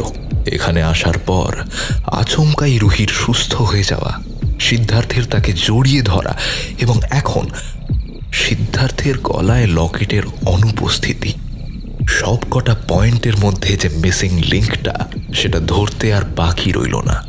মিঠুকে কোলে তুলে সহস্রাক্ষ তড়িঘড়ি বলে উঠল, সর্বনাশ সিদ্ধার্থ! ও শেট, তুমি নিজে জানো না কত বড় ভুল করে ফেলেছ। বলেছিলাম সাবধান ও সতর্ক থাকতে। জানি না শেষ রক্ষা করতে পারবো কিনা। তুমি এখনই আমার সাথে চলো গাড়িতে। বলেই দ্রুত পায়ে দরজার দিকে পা বাড়ালো। পিছনে সিদ্ধার্থ ও মলয় দুজনেই আসছিল। দরজা খুলে ঘরের বাইরে বেরিয়ে করিডোর ধরে সবে সিঁড়ি দিয়ে নিচে নামতে যাবে, এমন সময় ফ্লোরের একেবারে শেষের দিক থেকে ভেসে এলো এক মারণ আর্তনাদ। চকিতে দাঁড়িয়ে পড়ে পিছন দিকে ঘুরে তাকালো ওরা। এ তো রুহির চিৎকার। সহস্রাক্ষদা, চলো শিগগির। লকেটের কথা ভুলে গিয়ে সকলে ওরা ছুটে গেল সিদ্ধার্থের রুমের দিকে। দরজার কাছে গিয়ে হাতল ঘোরাতেই বোঝা গেল যে দরজাটা ভিতর থেকে বন্ধ করে দেয়া হয়েছে। ওরা সকলে মিলে একসাথে ধাক্কা দিল। কর্কর শব্দে ভিতর থেকে লক ভেঙে দরজার পাল্লা দুখানা হাট করে খুলে গেল। ভিতরের দৃশ্য দেখে বিষম ভয়ে আঁতকে উঠল সিদ্ধার্থ। মলয় খামচে ধরল সহস্রাক্ষের হাত। ঘরের মেঝেতে রুহির ঘাড় কাত করা রক্তশূন্য দেহটা কোনো এক অস্বাভাবিক জাদু বলে মড়মড় শব্দ করে উল্টো দিকে বেঁকে যাচ্ছে। তীব্র চিৎকারের মধ্যে দিয়ে যন্ত্রণার বহিঃপ্রকাশ ঘটানো তার পক্ষে সম্ভব হচ্ছে না। কেবলমাত্র অস্ফুট এক গোঙানি ভেসে আসছে তার বিকৃত মুখ থেকে। রুহিকে এই অবস্থার মধ্যে দেখে নিজের বাহ্য জ্ঞান হারিয়ে সিদ্ধার্থ তার দিকেই এগোতে যাচ্ছিল।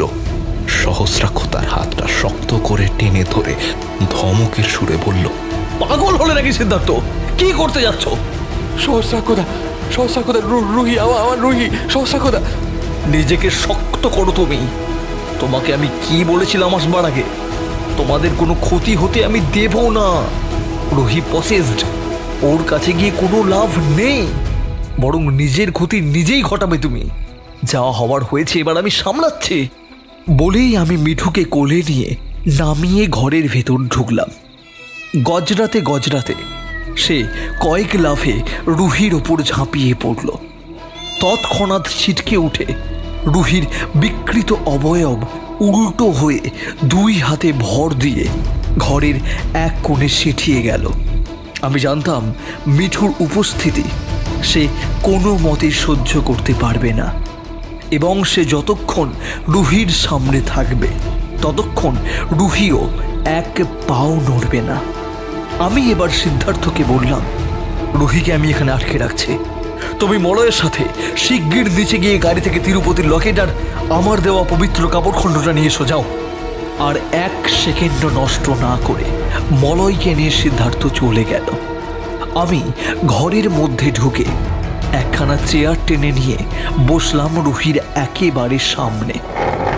মিঠুকে কোলে তুলে নিয়ে বজ্র কঠিন স্বরে বললাম, কে তুই?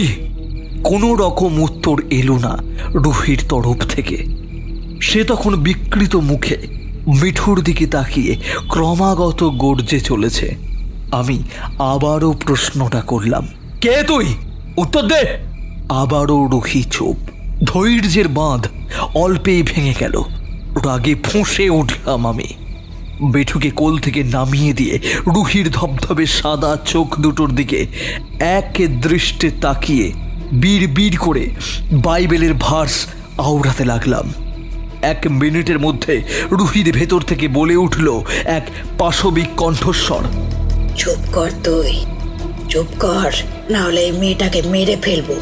আমার সাথে লাগিস না, আমার তোর সাথে কোনো দরকার নেই। আমার যা যা বোঝাপড়া সেসব রাজা ধনঞ্জয় সিংহের সাথে। তুই মাঝপথে আসিস না, নাহলে নীলাম্বরীর রোষে পড়ে শেষ হয়ে যাবি। নীলাম্বরী?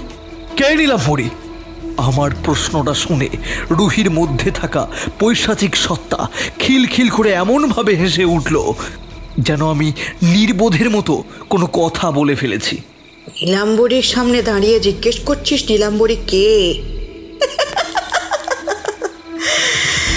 নীলাম্বরী হচ্ছে তোদের মতো মরদের নেশা, উচ্চবিত্তের এক রাতের স্বপ্ন, যাকে পাওয়ার জন্য রাজায় রাজায় যুদ্ধ লাগে। সেই অমূল্য ধনসম্পদই হচ্ছে নীলাম্বরী। রুহির কথা শেষ হওয়ার সাথে সাথে ঘরে এসে প্রবেশ করল মলয় এবং সিদ্ধার্থ। তাদের দিকে ফিরে তাকিয়ে স্বস্তির নিঃশ্বাস ফেললাম। সিদ্ধার্থ ইতিমধ্যে নিজের ভুল শুধরে নিয়ে তিরুপতির লকেট পরে ফেলেছে। মলয়ের পেশিবহুল ডান হাতেও বাধা রয়েছে মা বিপত্তারিণীর তাগা। যাক, তারা অন্তত রুহি বা বলে চলা নীলাম্বরীর প্রকোপ থেকে কিছুটা হলেও সুরক্ষিত। সিদ্ধার্থের দিকে লালসায় পরিপূর্ণ দৃষ্টি নিক্ষেপ করে সাপের মতো হিস হিসিয়ে স্বরে রুহি বলে উঠল, কুল পুরোহিত রঘুনাথ ঠাকুর, অবশেষে তুমি আমার হাতের নাগালে এলে।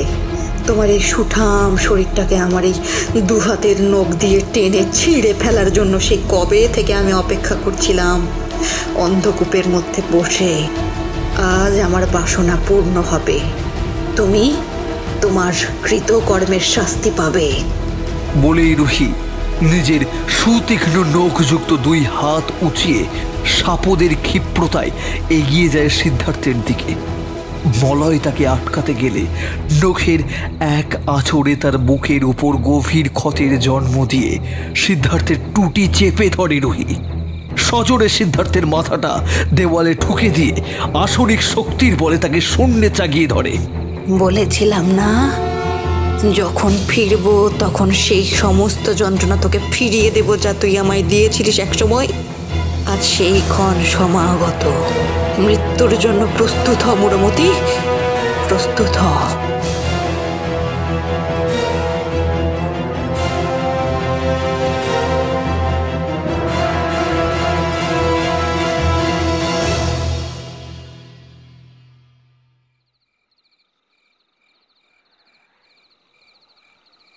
রাত প্রায় শেষ। সিদ্ধার্থের ঘরে আমরা এখন মাত্র 3 জন বসে আছি, আমি, সিদ্ধার্থ এবং রঞ্জনবাবু। খাটে রুহিকে একরকম ফেলে রাখা হয়েছে আমার দেওয়া সেই মন্ত্রপুত কাপড় খণ্ডের মধ্যে জড়িয়ে। হোটেল মালিক সুবিনয়বাবু রক্তাক্ত মলয়কে নিয়ে হসপিটালের দিকে রওনা হয়েছেন প্রায় 1 ঘন্টা আগে। ভগবানের কাছে কি বলে যে কৃতজ্ঞতা জ্ঞাপন করব আমি জানি না। যেভাবে রুহি সিদ্ধার্থের গলা টিপে ধরেছিল তাতে করে সেই অবস্থায় আর মিনিট 2 থাকলে সিদ্ধার্থের অবশ্যম্ভাবী মৃত্যু লাভ হতো। ভাগ্যিস সেই সময়ে মলয়ের কাছ থেকে আমার কাপড়টা নিয়ে পিছন থেকে রুহিকে জড়িয়ে ধরেছিলাম, না হলে যে কি হতো কে জানে। হোটেল মোটামুটি খালিই আছে, না হলে লোকজন সব জানতে পারলে ভীষণ ভয় পেয়ে প্যানিক করত। এই ঘরের 2টো ঘর ছেড়ে পরের ঘরটাই হচ্ছে রঞ্জনবাবুর। তিনি গতকাল এসেছেন এখানে একাই, পেশায় প্রাক্তন অধ্যাপক, বিষয় ইতিহাস, বয়স মোটামুটি 60 ছুঁয়েছে। এই বয়সেও ভদ্রলোকের সাহস থেকে অবাক হতে হয়। আমাদের ঘরে ধস্তাধস্তির আওয়াজ শুনে ঘুম থেকে উঠে দেখতে আসেন ব্যাপারটা কি হচ্ছে। রুহির অমন নারকীয় মূর্তি দেখে এক মুহূর্তের জন্য আমি পর্যন্ত ভয় পেয়েছিলাম, কিন্তু রঞ্জনবাবুর সেসব কিছুই মনে হয়নি। বৃদ্ধ শরীর নিয়ে তিনি এগিয়ে এসেছিলেন আমাদের সাহায্য করতে। যখন আমার সাথে রুহির ধস্তাধস্তি চলছে সেই সময় তিনি সিদ্ধার্থকে উঠে বসতে সাহায্য করে নিজে গিয়ে হোটেল মালিককে ডেকে আনেন।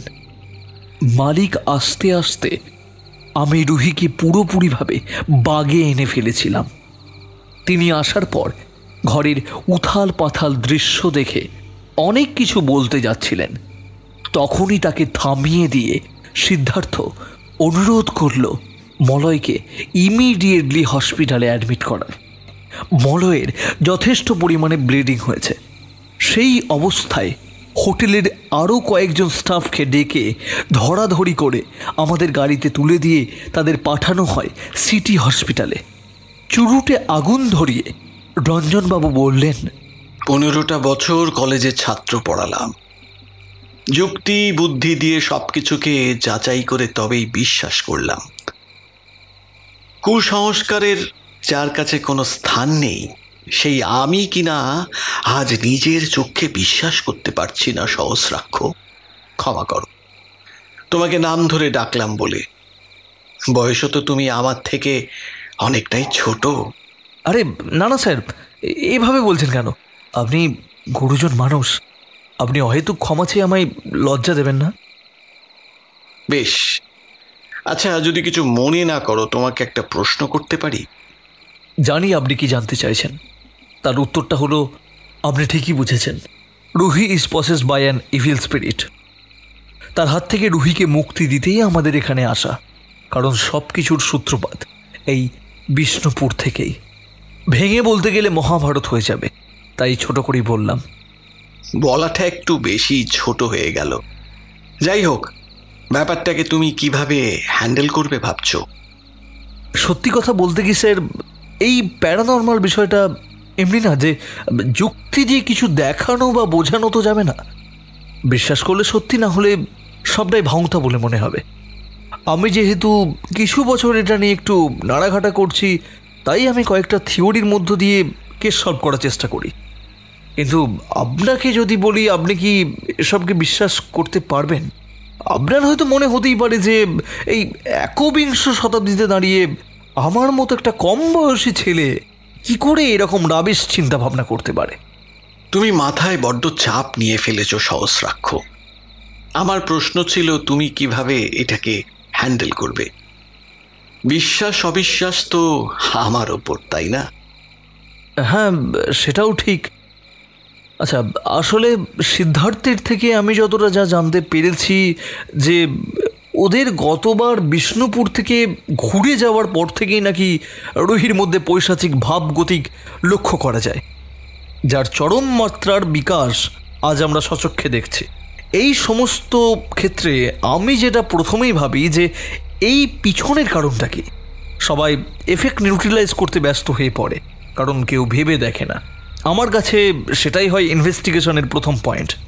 এবার কারণ জানতে হলে আমাকে দেখতে হবে যে সিদ্ধার্থ এবং রুহি বিষ্ণুপুরের কোন কোন জায়গায় ঘুরেছে, কারণ জায়গার সাথে নেগেটিভ এনার্জির একটা সম্পর্ক রয়েছে।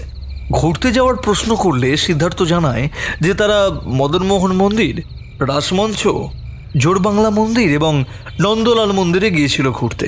এটা জানার পর আমি 100% কনফার্ম হই যে এই 4টে জায়গার কোনো একটার সাথেই রুহির পসেসড হয়ে পড়া জড়িয়ে পড়েছে। বাড়িতে থাকলে আমি বইপত্র ঘেঁটে এই 4 জায়গার ইতিহাস জেনে নিতাম, কিন্তু এখানে সেটা সম্ভব নয় বলে আমি এক বান্ধবীকে ফোন করে বলেছিলাম যে এই জায়গাগুলো সম্পর্কে সমস্ত ডিটেলস, এমনকি কোনো সময় যদি এখানে কোনো অলৌকিক ঘটনা ঘটে থাকে তাহলে সেটা যেন আমাকে তাড়াতাড়ি জানায়। এমনিতে ওর দেরি হয় না, কিন্তু আজ কেন এত দেরি করছে সেটাই বুঝতে পারছি না। আমার কর্মপদ্ধতি জানানোর পর রঞ্জনবাবু নিজের মনে কিছুক্ষণ কিছু একটা ভাবলেন, তারপর বললেন, 1 মিনিট দাঁড়াও তো সহস্রাক্ষ। মনে হয় আমার রিসার্চ ওয়ার্ক এক্ষেত্রে তোমাকে কিছুটা হলেও সাহায্য করতে পারবে। আমি ঘরে গিয়ে এখনই কাগজগুলো নিয়ে আসছি। ফিরে এসেছেন রঞ্জনবাবু, কয়েকতারা কাগজ আমার সামনে মেলে ধরে বললেন, গত 3 বছর ধরে বাঁকুড়ার নানা প্রত্নতাত্ত্বিক স্থান নিয়ে আমি বিস্তর গবেষণা চালিয়েছি। এর মধ্যে সেসবেরই খুঁটিনাটি বিবরণ পাবে। তবে তোমার দরকার যে অঞ্চলগুলো নিয়ে, তাদের মধ্যে আমার বিচারে সব থেকে গুরুত্ব দেওয়া উচিত মদন মোহন মন্দিরের ওপর। আপনার এমন ধারণার কারণ? আমি জিজ্ঞেস করলাম। কারণ হিসেবে বলতে তো পারবো না, তবে অনুমান এবং জনশ্রুতি যা বলে সেটা তোমায় বলতে পারি। নীরবে সম্মতি প্রকাশ করলাম আমি। রঞ্জনবাবু বলতে শুরু করলেন, ইতিহাস ও ঐতিহ্যের দিক থেকে বাঁকুড়ার মধ্যে মদনমোহন মন্দির অন্যতম একটি অভূতপূর্ব নিদর্শন। 12/10 এই মন্দির 1694 সালে মল্লরাজা দুর্জন সিংহদেব প্রতিষ্ঠা করেন। মন্দিরের গাত্রে খুঁজে পাবে শ্রীকৃষ্ণ লীলা, দশাবতার, রামায়ণ আদি নানারূপ পৌরাণিক কাহিনীর প্রস্তরখচিত বিবরণ, যা তৎকালীন শিল্পী সমাজের অসাধারণ শৈল্পিক গুণাবলীর পরিচয় দেয়। মল্লাধিপতি বীর হাম্বির অর্থাৎ শ্রীমন্ত হাম্বির মল্লদেব তার শাসনকালে মদনমোহনের বিগ্রহ স্থাপন করেন। সময়টা 1565 থেকে ওই 1620-র মধ্যে। সেই বিগ্রহকে কেন্দ্র করেই পরবর্তী উত্তরসূরি দুর্জন সিংহদেবের মন্দির নির্মাণ। 12 ভূঁইয়াদের মধ্যে অন্যতম বীর হাম্বির মল্ল বংশের শ্রেষ্ঠ রাজা ছিলেন। ক্ষমতার দিক থেকেও ছিলেন যথেষ্ট এগিয়ে। তৎকালীন ভারতীয় উপমহাদেশের অধিকাংশই মুঘলদের দখলে থাকায় তাদের কর দিয়ে দেশীয় রাজাদের রাজ্য চালাতে হতো। তৎসত্ত্বেও আগ্রাসী মনোভাবকে কেন্দ্র করে দেশীয় রাজা ও বৈদেশিক মুঘলদের মধ্যে দ্বন্দ্ব লেগেই থাকত। সেই রকমই ইতিহাসের পাতায় বীর হাম্বির সম্পর্কিত উল্লেখযোগ্য একটি দ্বন্দ্ব হল মুন্ডুমলা ঘাটের যুদ্ধ। বিস্তারিত বিবরণে যাচ্ছি না। ইন শর্ট, 1565 খ্রিস্টাব্দে দাউদ খাঁ তার সুবিশাল সেনা নিয়ে বিষ্ণুপুর আক্রমণ করে, কিন্তু বীর হাম্বিরের পরাক্রমের সামনে পেরে ওঠে না।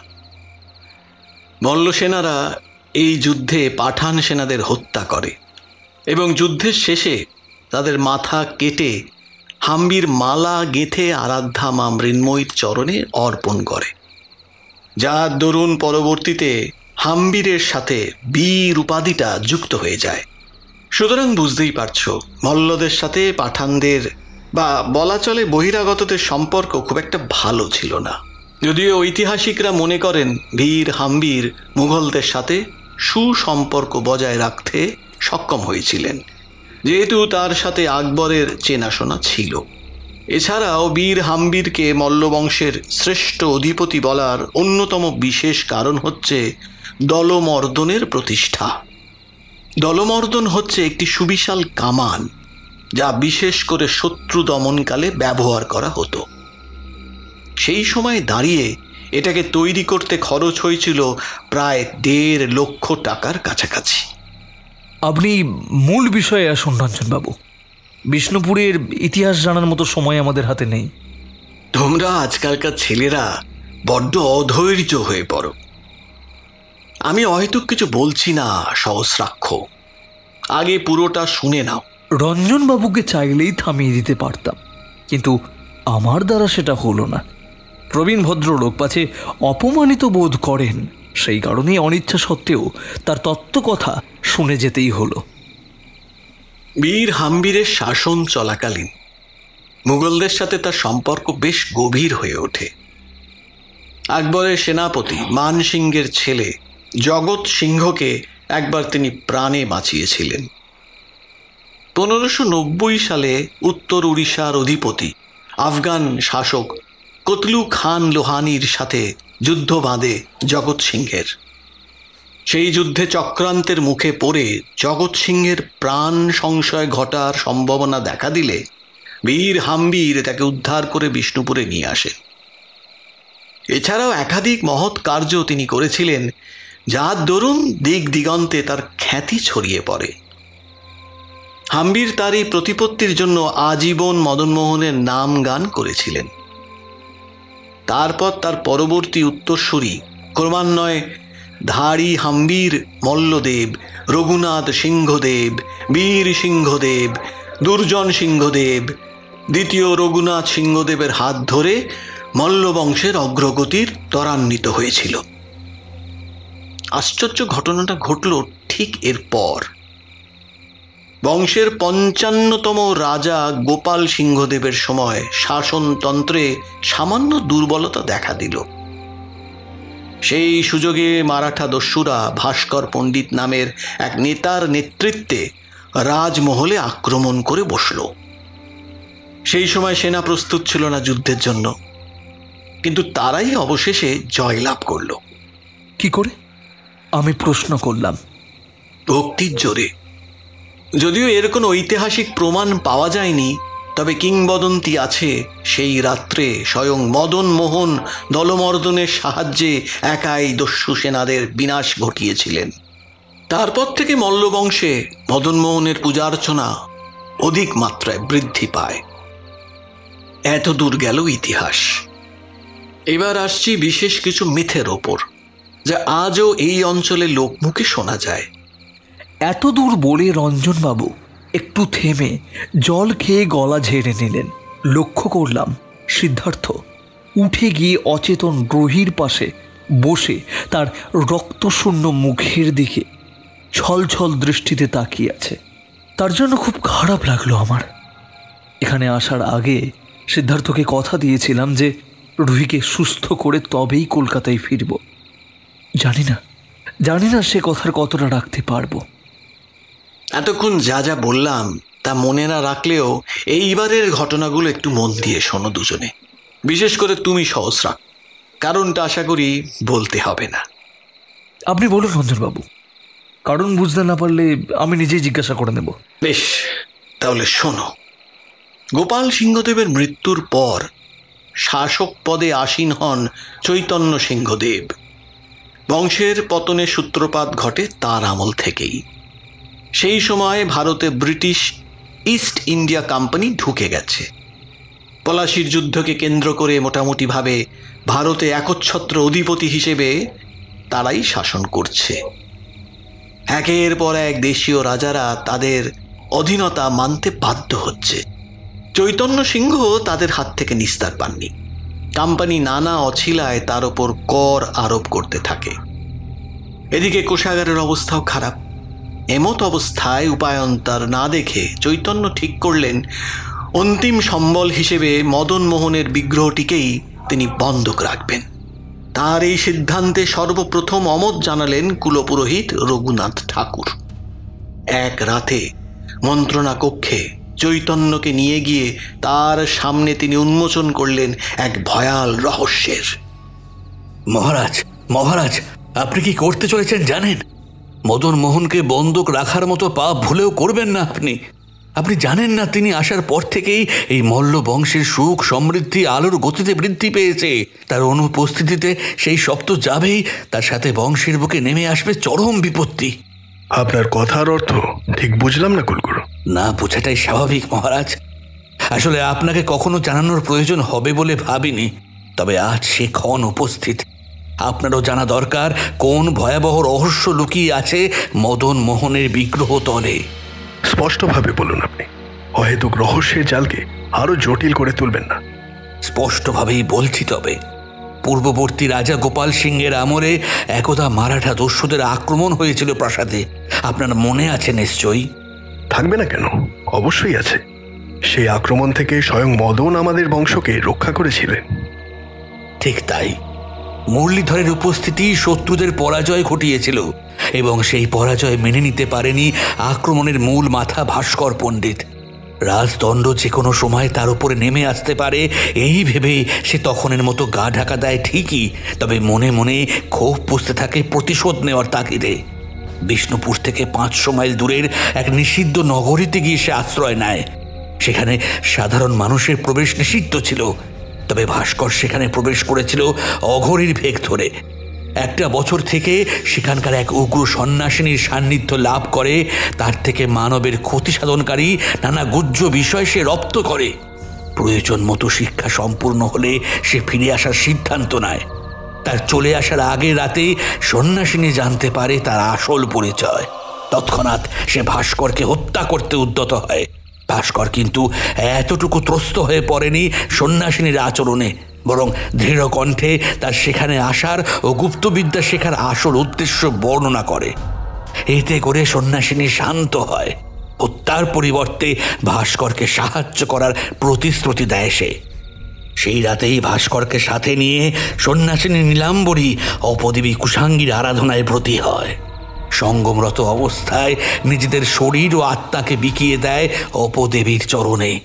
দেবী তাদের ভোগ গ্রহণ করে সন্তুষ্ট হয়ে আশীর্বাদ স্বরূপ নিজে অধিষ্ঠান করেন তাদের উভয়ের দেহে। তার আগে নীলাম্বরীকে 7টি ধূসর প্রদীপ দান করেন। নির্দেশ দেন যার অনিষ্ট ঘটাবার প্রয়োজন হবে তাদের ভিটেই গিয়ে শুধুমাত্র সেগুলোকে জ্বালিয়ে আসতে। অবশিষ্টটা দেবী নিজে দেখে নেবেন। নির্দেশ পেয়ে কয়েকদিন পর ছদ্মবেশেই ভাস্কর পণ্ডিত এবং নীলাম্বরী বিষ্ণুপুরে ফিরে আসেন। সেই সময় নগরে কুলদেবী মৃন্ময়ীর বাৎসরিক উৎসব চলছিল। ফলে সকলের অলক্ষ্যে তারা দুজনে রাজপ্রাসাদে প্রবেশ করে এবং ঠিক করে দেবীর দেওয়া সেই 7টি প্রদীপ তারা মহারাজের শয়নগৃহেই গিয়ে জ্বালিয়ে আসবেন। তাদের পরিকল্পনা অনেকটাই সম্পূর্ণ হয়ে এসেছিল, কিন্তু শেষ রক্ষা হয়নি। অপবিত্র বস্তু দ্বারা নির্মিত সেই অসুচি প্রদীপের একটিকে জ্বালানো মাত্রই তৎক্ষণাৎ প্রদীপের সেই মৃদু শিখা ভয়াবহ অঙ্গার খণ্ডের আকার ধারণ করে নীলাম্বরীকে গ্রাস করে। তার মারণার্তনাদ শুনে প্রাসাদের নানা কোণে পাহারারত সৈনিকরা সেখানে ছুটে আসে।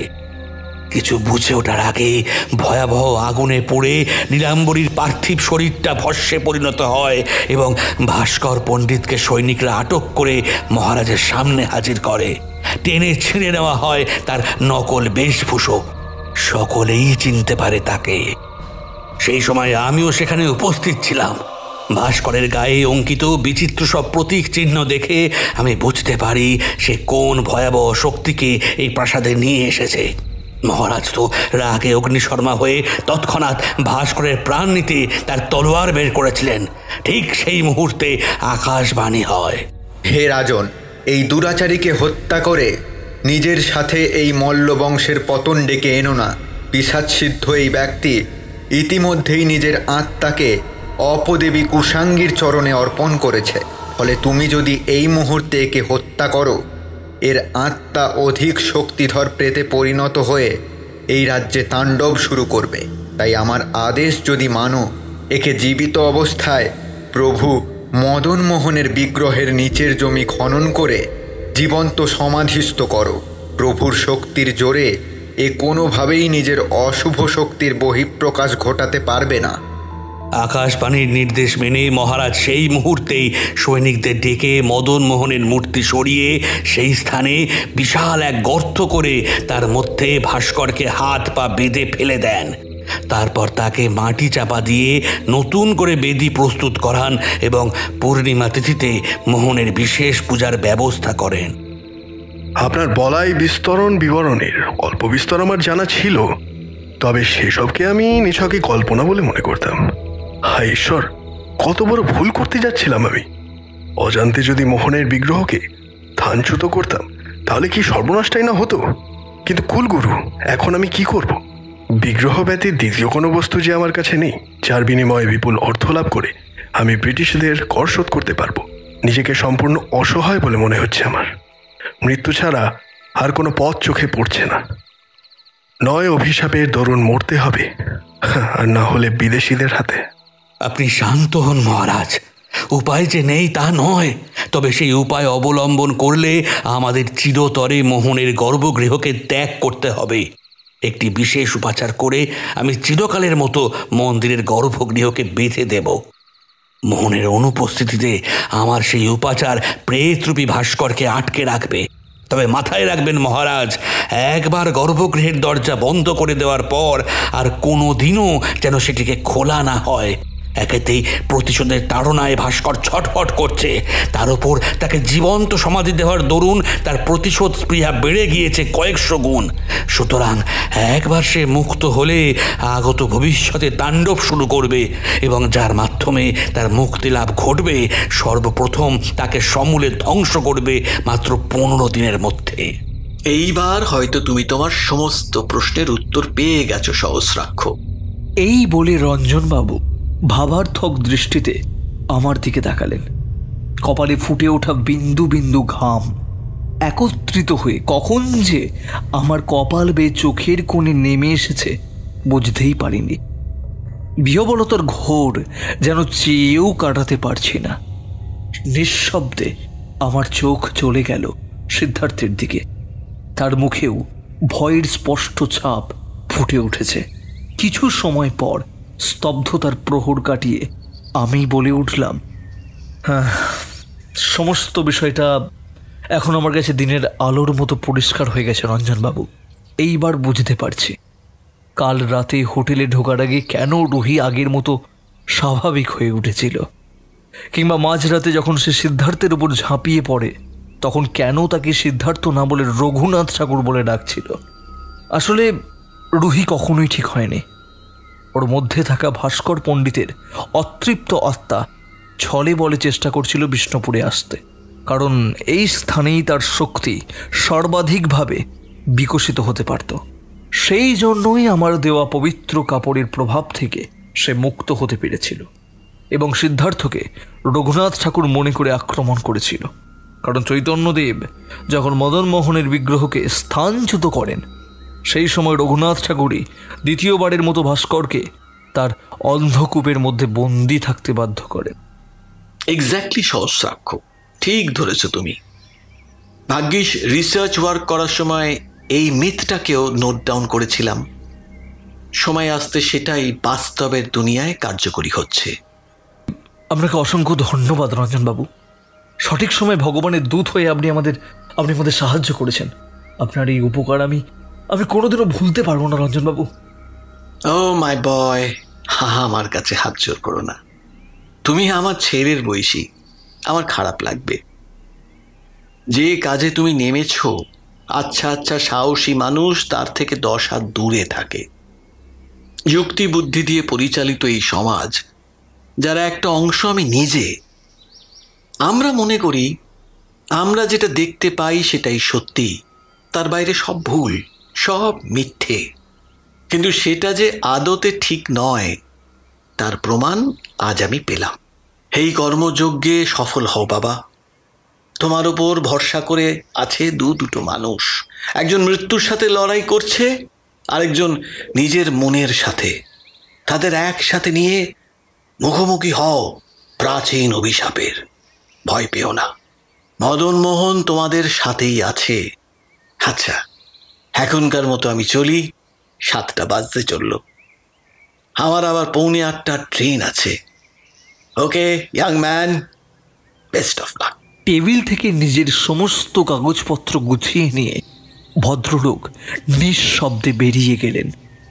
মনে মনে ঈশ্বরের কাছে ধন্যবাদ জানালাম। অবশেষে রহস্যের মূল বিষয়বস্তু জানতে পারা গেছে। এবার শুধু তাকে সমাধান করার অপেক্ষা। সিদ্ধার্থের দিকে পিছন ফিরে আমি উত্তেজিতভাবে বললাম, সিদ্ধার্থ বাইরে এসো। কিন্তু রুহির কিচ্ছু হবে না। দিনের আলো ফোটার সাথে সাথে তার মধ্যে থাকা ভাস্কর পণ্ডিতের আত্মা নিষ্ক্রিয় হয়ে গেছে। এখন আপাতত বিপদের কোনো সম্ভাবনা নেই। সিদ্ধার্থকে নিয়ে করিডোরে এসে আমি বললাম, এবার যা যা প্রশ্ন আমি করব চটপট উত্তর দেবে। বিষ্ণুপুর থেকে বাড়ি ফিরে পুনরায় এখানে আসা অবধি কদিন কেটেছে? Approximately 2 weeks। ও সেট, তার মানে আর একটা দিন আছে আমাদের হাতে। আচ্ছা, মদন মোহন মন্দিরে তোমরা কোন সময়টা ঢুকেছিলে? ওই বিকেলের দিকে। আর বেরিয়েছিলে কখন? মোটামুটি আলো নিভে আসার পর। তার মানে ওই সময়ের মধ্যেই রুহির ওপর অ্যাটাকটা হয়। আচ্ছা বেশ, শোনো, আমি এখন বেরোচ্ছি, একবার মদন মোহন মন্দিরটিকে চাক্ষুষ দেখে আসি। তুমি ঘরেই থেকো, ভয় পাওয়ার দরকার নেই, ঠিক আছে? তোমার গলায় তিরুপতি বালাজির লকেট আছে, ঘরে মিঠু থাকবে, তার পাশাপাশি এই টাকাটাও তোমার হাতে বেঁধে দিচ্ছি। এবার যদি রুহি জেগে ওঠেও তাহলেও তাকে পিছিয়ে পড়তেই হবে, কারণ দিনের আলোতে তার শক্তি হয়ে যায় অর্ধেকেরও কম, ঠিক আছে? আমি তাহলে বেরোলাম।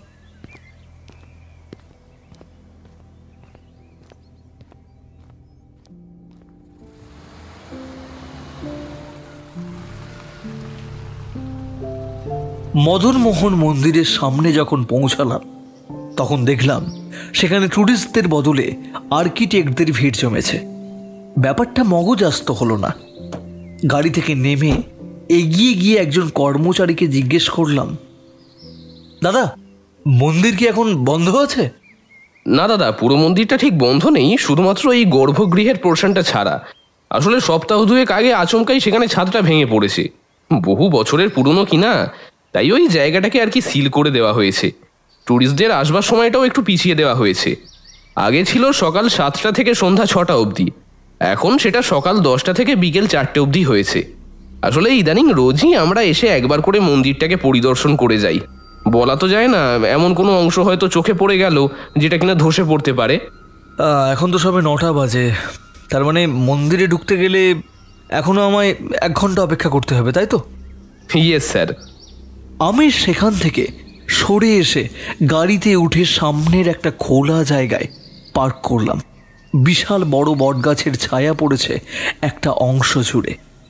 গাছের গোড়ায় বসে অপেক্ষা করতে লাগলাম 10টা বাজার। সিদ্ধার্থের জন্য চিন্তা হচ্ছিল বড্ড।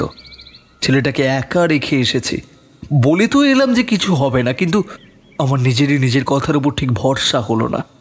গত রাত্রেও সমস্ত পদ্ধতি আমি অ্যাপ্লাই করে দেখেছিলাম, তা সত্ত্বেও রুহির মধ্যে থাকা ভাস্কর পণ্ডিতের অতৃপ্ত আত্মা তোমাদের ওপর চড়াও হয়েছিল। গাম্ভীর্যপূর্ণ কণ্ঠস্বরটা আমার চিন্তার জালকে ছিন্ন করে দিল এক লহমায়। শব্দ অনুসরণ করে চকিতে পিছনের দিকে তাকিয়ে দেখি রক্তাম্বর পরিহিত সুঠাম দেহধারী একজন বৃদ্ধ দাঁড়িয়ে আছেন। মুখমণ্ডল জুড়ে ধবধবে সাদা দাড়ি গোফের জঙ্গল। মুখমণ্ডল জুড়ে ধবধবে সাদা দাড়ি গোফের জঙ্গল। মাথার চুলও সাদা, হাতে ধরা একটি রাজদণ্ড গোছের লাঠি। সব মিলিয়ে তার গোটা অবয়ব আমায় দৃষ্টি করল। হতচকিত স্বরে তাকে উদ্দেশ্য করে আমি বললাম, আপনি কে? সংজ্ঞায় যাকে বর্ণনা করা যায় না সেই হলাম আমি। বছরের পর বছর ধরে এক অলিখিত চুক্তির মাধ্যমে আবদ্ধ মদন মোহন মন্দিরের একজন সামান্য প্রহরী। বৃদ্ধের কথাগুলোকে শুনে পাগলের প্রলাপ বলে মনে হলেও বলার ধরনের মধ্যে এমন একটা কিছু ছিল যার কারণে চেয়েও ভাবতে পারলাম না যে তিনি ভুল বকছেন। আপনা থেকেই আমার হাত দুটো উঠে এলো প্রণামের ভঙ্গিতে। মনে হলো কোনো এক অদৃশ্য ব্যক্তি আমাকে নিয়ন্ত্রণ করছে। এরপর সেই শক্তিই আমাকে দিয়ে বলিয়ে নিল, আপনি কি জাদু জানেন মহাশয়? নচেত আমার মনের কথা আপনি বুঝলেন কি করে? শুধু তোমার মনের কথাই নয় সহস্রাক্ষ, আমি তোমার নাম, বংশ পরিচয়, এমনকি আরো অনেক কথাই জানি যার জন্য তোমার মন চঞ্চল হয়ে রয়েছে। রুহি ও সিদ্ধার্থকে বিপদের হাত থেকে রক্ষা করার জন্যই তোমার এখানে আসা। বিপদের কারণ তুমি জানতে পেরেছ, কিন্তু সমাধান এখনো জানা নেই। সেই জন্য তুমি এখন এসেছ মোহনের মন্দির পরিদর্শনের জন্য। কি ঠিক বললাম তো? বৃদ্ধের প্রশ্নের উত্তরে ঠিক কি বলবো বুঝতে পারলাম না। তার আশ্চর্য মন পড়ে নেওয়ার ক্ষমতা ক্ষণে ক্ষণে আমায় স্তম্ভিত করছে। সম্ভ্রমে ভরে উঠছে মন এবং বিস্ময়ে চোখ দুটো বড় বড় হয়ে যাচ্ছে। আমার হতচকিত অবস্থা দেখে বৃদ্ধ নিজেই বললেন, বুঝেছি, থাক, তোমাকে আর নিজে মুখে কিছু বলতে হবে না, যা বলার আমিই বলে দিই। সপ্তাহ 2 আগে রুহি ও সিদ্ধার্থ সন্ধ্যের দিকে এখানে এসেছিল। এই সময়টা মন্দির বন্ধ হওয়ার সময়। সমস্ত পর্যটকদের নির্দেশ দেওয়া থাকে বাইরে বেরিয়ে যেতে, কিন্তু তারা দুজনের নিজেদের হতকারিতার জন্য আজ মহা বিপত্তি বাঁধিয়ে বসে আছে।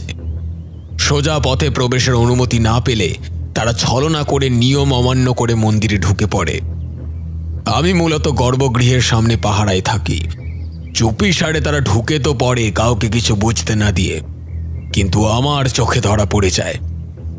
আমি তৎক্ষণাৎ তাদের বেরিয়ে যেতে বলি, সাবধান করে গর্ভগৃহের সামনে না আসতে, কিন্তু তারা আমার কোনো কথাই শুনল না। অবাধ্যের মতো ঢুকে পড়ল গর্ভগৃহের দরজা খুলে। যেই দরজা আজ প্রায় 200 বছরেরও বেশি সময় ধরে বন্ধ হয়েছিল, ভয়াল অভিশাপকে ঠেকিয়ে রাখার জন্য সেই দরজা তারা নিছকই কৌতূহলের বশে খুলে ফেলল। ভাবলেও না যে এরপর তাদের জীবনে বিপর্যয় ঠিক কোন মাত্রায় নেমে আসতে পারে। হলো তাই। রঘুনাথ ঠাকুরের মন্ত্রপুত গণ্ডি সরে যেতেই আত্মপ্রকাশ ঘটল সেই 2 ভয়ঙ্কর অপশক্তির। আমার তখন কিছু করার ছিল না। আমি পই পই করে বারণ করেছিলাম, তারা শোনেনি। ফলস্বরূপ প্রতিহিংসার তাড়নায় পড়তে থাকা ভাস্কর পণ্ডিতের এবং সন্ন্যাসিনী নীলাম্বরীর অতৃপ্ত প্রেত কখন যে রুহির শরীরে স্থান নিয়ে নিল তা কেউই জানতে পারল না। ভাস্কর পণ্ডিতের কথা নয় মানলাম, কিন্তু সন্ন্যাসিনী নীলাম্বরী সেই কোথা থেকে আসবে? আমি যতদূর জানি সে তো আগেই মারা গিয়েছিল। সহস্রাক্ষ, এতটা ভুলো মন তোমার কবে থেকে হলো? মস্তিষ্কে ঈষৎ চাপ প্রয়োগ করে দেখো তো, নীলাম্বরী ঠিক কোন পরিণতির কথা রঞ্জনবাবু তোমায় বলেছিলেন? বৃদ্ধের কথায় কপালের ওপর 2 আঙুলের চাপ প্রয়োগ করতেই চকিতে মনে পড়ে গেল রঞ্জনবাবুর কথা। তিনি বলেছিলেন যে সেই দিন প্রদীপের মৃদু শিখা প্রকাণ্ড আকার ধারণ করে নীলাম্বরীকে পুড়িয়ে ফেলেছিল।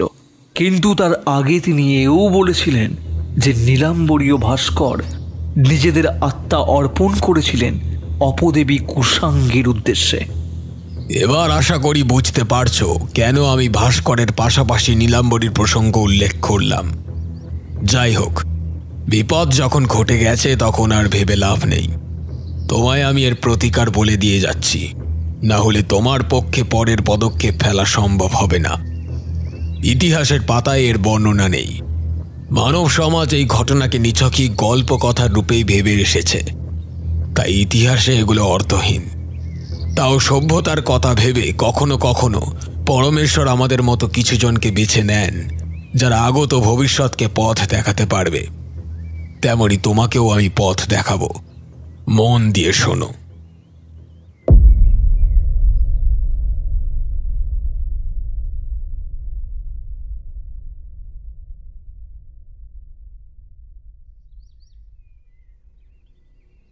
রুহি, রুহি। সিদ্ধার্থ, আমার খুব খুব কষ্ট হচ্ছে সিদ্ধার্থ। কিচ্ছু হবে না রুহি, তোমার কিচ্ছু হবে না। আজকের মধ্যেই তোমাকে আমরা সুস্থ করে তুলব। দেখো, দাদা এলেই সব ঠিক হয়ে যাবে।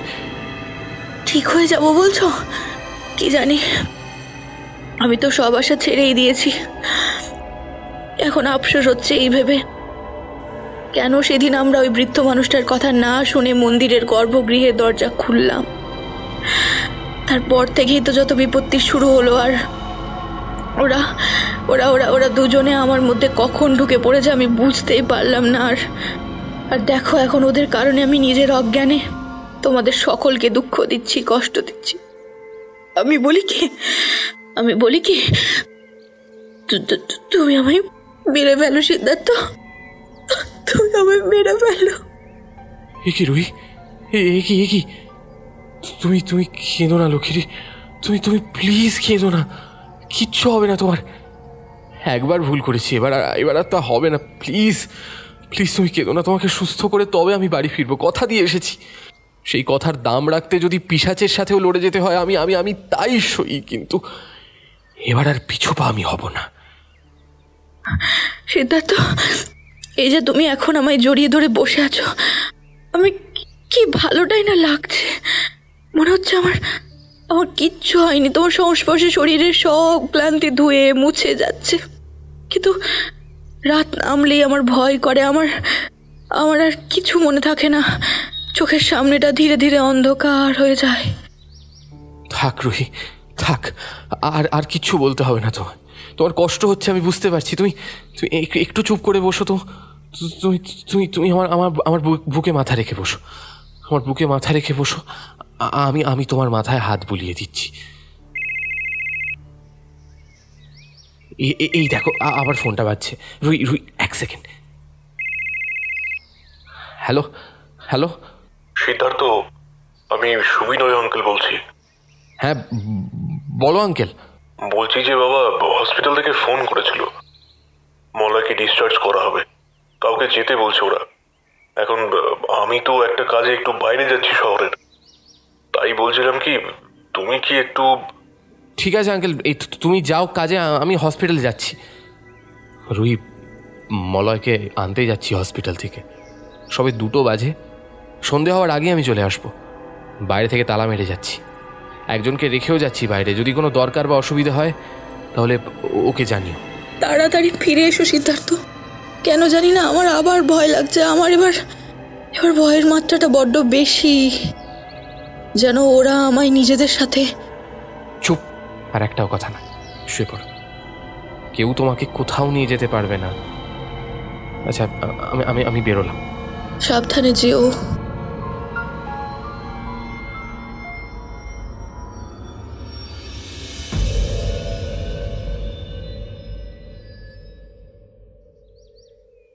মনে থাকবে তো সহস্রাক্ষ, যেমনটা বললাম তেমনটাই যেন হয়, তবেই তাদেরকে চিরতরে এই পৃথিবী থেকে মুছে ফেলতে পারবে। যেমনটা আপনি বললেন তেমনটাই করব মহাশয়। আপনাকে অশেষ ধন্যবাদ। যে উপকার আপনি করলেন তার জন্য আপনার কাছে আমি চিরঋণী হয়ে থাকব। বেশ, তাহলে আমি আসি। বৃদ্ধ মানুষটা উঠে পড়ে। যেমনভাবে আচমকা এসেছিলেন তেমনভাবেই পথের মধ্যে হাঁটতে হাঁটতে কোথায় যেন মিলিয়ে গেলেন। আমিও নিজের বিহবলতা কাটিয়ে উঠে পড়লাম। বেলা অনেকটাই হলো, ঘড়িতে দেখলাম 2টো বাজে। না, এবার চট করে একবার গর্ভগৃহের পজিশনটা দেখে আসতে হবে। তারপর যা কর্মকাণ্ড সেসব হবে অন্ধকার নামার পর। মোটামুটি বিকেল 4টে অবধি খুঁটিয়ে খুঁটিয়ে সমস্ত মন্দির পরিদর্শন করলাম। বৃদ্ধের কথা হুবহু মিলে গেছে। গর্ভগৃহের দরজায় কোনো পাল্লা আমি খুঁজে পাইনি, তবে ভেতরে ঢুকে দেখতে পেয়েছি ঠিক মাঝ বরাবর মেঝেতে একটা সুবিশাল গর্ত রয়েছে। গর্তটা বেশ গভীর ছিল। বাইরের আলো খুব একটা ভেতরে না আসায় ফোনের ফ্ল্যাশটা অন করলাম। গর্তের ভেতর আলো ফেলে দেখলাম সেখানে 7টা ছোট প্রদীপ পড়ে আছে। সেগুলো একেবারে কুচকুচে কালো রঙের। বৃদ্ধের এই কথাটাও মিলে গেল। তবে ঘরের চারপাশটা একটু ভালোভাবেই ঘুরে বুঝতে পারলাম মাথার ওপরের ছাদ সদ্য সারানো হয়েছে। জায়গায় জায়গায় ভাড়ার বাঁশ দাঁড় করানো, অর্থাৎ আমার মাথার ওপরকার ছাদটা পুরোপুরি এই বাঁশগুলোর ভরসায় টিকে আছে। হাত ঘড়িতে সময় দেখলাম 5টা বেজে গেছে। এইবার আমাকে হোটেলে ফিরতে হবে। মন্দিরের বাইরে আসতেই আনন্দে মনটা একেবারে নেচে উঠল। সারা আকাশ জুড়ে কালো মেঘের ভিড় জমা শুরু হয়ে গেছে। অনুমান যদি সঠিক হয় কিছুক্ষণের মধ্যেই গর্ভগৃহে আলো জ্বলতেও দেখা যাবে। চটপট গাড়িতে গিয়ে উঠলাম। গাড়ি স্টার্ট করে দ্রুত গতিতে ছুটিয়ে দিলাম হোটেলের দিকে। ফোনের নেট অন করাই ছিল। আলেক্সাকে নির্দেশ দিলাম, okay Alexa, call Siddharth. Siddharth phone receive করতেই সবে বলতে যাব তার আগে ওপাশ থেকে সিদ্ধার্থের ভয়ার্থ কণ্ঠস্বর ভেসে এলো, দাদা দাদা দাদা সর্বনাশ হয়ে গেছে, রুহি হোটেলে নেই। শুনেই আমার মাথায় বাজ পড়ার উপক্রম হলো। সঙ্গে সঙ্গে একরাশ বিরক্তি পেয়ে বসলো আমায়। গাড়ির স্পিড এক ধাপ বাড়িয়ে ঝোড়ো হাওয়ার মধ্যে যতটা সম্ভব তাড়াতাড়ি হোটেলে পৌঁছাতে চেষ্টা করলাম আমি। হোটেলের মেন গেটে গাড়ি দাঁড় করিয়ে হন্তদন্ত হয়ে উপরে গেলাম। সিদ্ধার্থের ঘরে ঢুকে দেখি সেখানে মোটামুটি একটা ভিড় জমেছে। দাদা দেখি দেখি দেখি, একটু সাইড দিন প্লিজ, একটু সাইড দিন প্লিজ। বলতে বলতে ভেতরে ঢুকলাম। ঘরের মধ্যে সিদ্ধার্থ, মলয় এবং সুবিনয় বাবু দাঁড়িয়ে, সাথে আছেন ইন্সপেক্টর, মেবি লোকাল থানার। সবচেয়ে যেটা আমাকে আতঙ্কিত করে তুলল তা হলো মেঝেতে শোয়ানো ডেড বডিটা দেখে। ধর থেকে মাথা আলাদা করে দেওয়া হয়েছে হতভাগ্যে। জড়ানো কণ্ঠে আমি জিজ্ঞেস করলাম, এসব কি সিদ্ধার্থ? জানি না দাদা, আমি তো হোটেলে ছিলাম না, মলয়কে হসপিটাল থেকে আনতে গিয়েছিলাম। যাওয়ার সময় হোটেলের স্টাফকে বলে গিয়েছিলাম ঘরের বাইরে পাহারায় থাকতে, কিন্তু এসে দেখি ঘরের দরজা ভেঙে ভেতরে পড়ে আছে, আর করিডোরে সেই স্টাফ, আর করিডোরে এই স্টাফের মৃতদেহ। তক্ষুনি সুবিনয় আঙ্কেলকে ফোন করে ব্যাপারটা জানাই, তিনি তড়িঘড়ি পুলিশ নিয়ে আসেন। এদিকে পরের ফোনটা আমি তোমাকে করি, কারণ রুহি ইজ মিসিং। ইন্সপেক্টর বললেন, আমার মনে হয় মিস রুহিকে অপহরণ করা হয়েছে। সেই সময় স্টাফ বাধা দিতে গেলে তাকে এইভাবে নৃশংস পন্থায় খুন করা হয়। ইন্সপেক্টর তার থিওরি বোঝাচ্ছিলেন বটে, কিন্তু আমার কানে সেসব পৌঁছাচ্ছিল না। চোখের সামনে স্পষ্টতই দেখতে পাচ্ছিলাম আমাদের অনুপস্থিতিতে এখানে ঠিক কি কি ঘটেছিল। না, আর সময় নষ্ট করলে চলবে না, অনেক হয়েছে। এবার এসপার নয়তো ওসপার। মলয়, সিদ্ধার্থ, তোমরা এখনই চলো আমার সাথে। বেশি প্রশ্ন করবে না, হাতে সময় নেই আমাদের। আর কাউকে কোনো কথা বলতে না দিয়ে হন হন করে ছুটে এসে আমরা তিনজন গাড়িতে ঢুকে পড়লাম। মোটামুটি ভালো মতো বৃষ্টি পড়া আরম্ভ হয়েছে। ভগবান আমাদের সাথে আছেন। সিদ্ধার্থ ও মলয়কে একসাথে উদ্দেশ্য করে বললাম, যা বলছি মন দিয়ে শোনো তোমরা। আমরা এখন রুহিকেই বাঁচাতে যাচ্ছি। সে কোথায় আছে আমি জানি, তবে সাবধান, এখন আমরা যার সম্মুখীন হব, বাইরে থেকে তাকে রুহি মনে হলেও ভেতরে সে সাক্ষাৎ মৃত্যুর দূত। তাই নিজেদের সাবধানতা আগে। সিদ্ধার্থ, তোমার গলায় তিরুপতি বালাজি লকেটটা আছে তো? হ্যাঁ দাদা আছে, কিন্তু কোনো কিন্তু নয়, প্রশ্ন করো না, শুধু আমার কমান্ড ফলো করো। মলয়ানে, এটা হাতে বেঁধে নে। তোর শরীর কিন্তু একেতেই দুর্বল, বেশি দৌড়ঝাঁপ করতে হবে। সুযোগ এলে যেটা করবি, রুহিকে যে অবস্থায় পাবি সেই অবস্থাতেই শরীরের সমস্ত শক্তি দিয়ে চেপে ধরে হিড় হিড় করে টানতে টানতে বাইরে নিয়ে চলে আসবি। সে হয়তো তোর উপর আবার আঁচড় মারবে, কামড় বসাবে, ওইটুকু সহ্য করে নিস ভাই, নাহলে আমরা সকলেই মরব। যা বলবি ভাই, কিন্তু এখন আমরা যাচ্ছি কোথায়? মদন মোহন মন্দিরে। আধ ঘন্টার মধ্যে আমরা মদন মোহন মন্দিরে এসে পৌঁছালাম। গোটা মন্দির চত্বর একেবারে জনমানবহীন। গাড়ি থেকে নামবার আগে আবারও একবার দুজনকে সাবধান করে দিলাম, বি কেয়ারফুল। গাড়িটাকে মন্দিরের একেবারে কাছাকাছি পার্ক করে ঝমঝমে বৃষ্টির মধ্যে আমরা তিনজনে নেমে হন হন করে এগিয়ে গেলাম মন্দিরের দিকে। কাল রাত্রির অভিশাপের মতো দেখাচ্ছিল সেই মন্দিরকে, যেখানে একসময় মুরলীধরের পুজো হতো। সেই মন্দিরে আজ বাসা বেঁধেছে নরকের অপশক্তিরা। তাদের সাথে যুদ্ধ করতে আমরা তৎপর। অস্ত্র বলতে আমাদের কাছে যা আছে কেবলই পবিত্র তাগা, তাবিজ, লকেট এবং মন্ত্রের শক্তি। এছাড়াও সঙ্গে নিয়েছি একটা ডাবল সেলের টর্চ। অন্ধকারের মধ্যে এখন শুধু এই গড়ি ভরসা। ভেতরটা যে একেবারে ঘুটঘুটে অন্ধকার সহস্রাক্ষ। সেই কারণেই তো টর্চটা আনা। সাবধানে আয়, চোখ কান খোলা রাখবি। অতি সন্তর্পণে পা ফেলে আমরা গর্ভগৃহের সামনে উপস্থিত হলাম। ঘন্টা খানিক আগেই এখানে এসেছিলাম, কিন্তু এখন মনে হচ্ছে কত কিছুই না পাল্টে গেছে। দ্বার পথে চাপ চাপ অন্ধকার যেন অবরুদ্ধ প্রাচীরের ন্যায় অবস্থান করছে, এবং সব থেকে যে বিষয়টা অনুভূতিগ্রাহ্য হচ্ছে সেটা হলো একটা গুমোট দম বন্ধ করা মাংস পচা গন্ধ। এখানে আসতেই নিমেষের মধ্যে গন্ধটা যেন আমাদের পেয়ে বসেছে। বাকি দুজনে একেবারে নিস্তব্ধ হয়ে দাঁড়িয়েছিল আমারই পিছনে। তাদের বললাম, আয় আমার সাথে আয়। গর্ভগৃহের মধ্যে ঢুকলাম। টর্চের আলো ফেলে চারপাশটা ভালোভাবে দেখে নিলাম। না, কেউ কোথাও নেই। কেবল সারি সারি বাঁশ দাঁড়িয়ে রয়েছে মাথার ওপরকার ছাদের আশ্রয় স্বরূপ।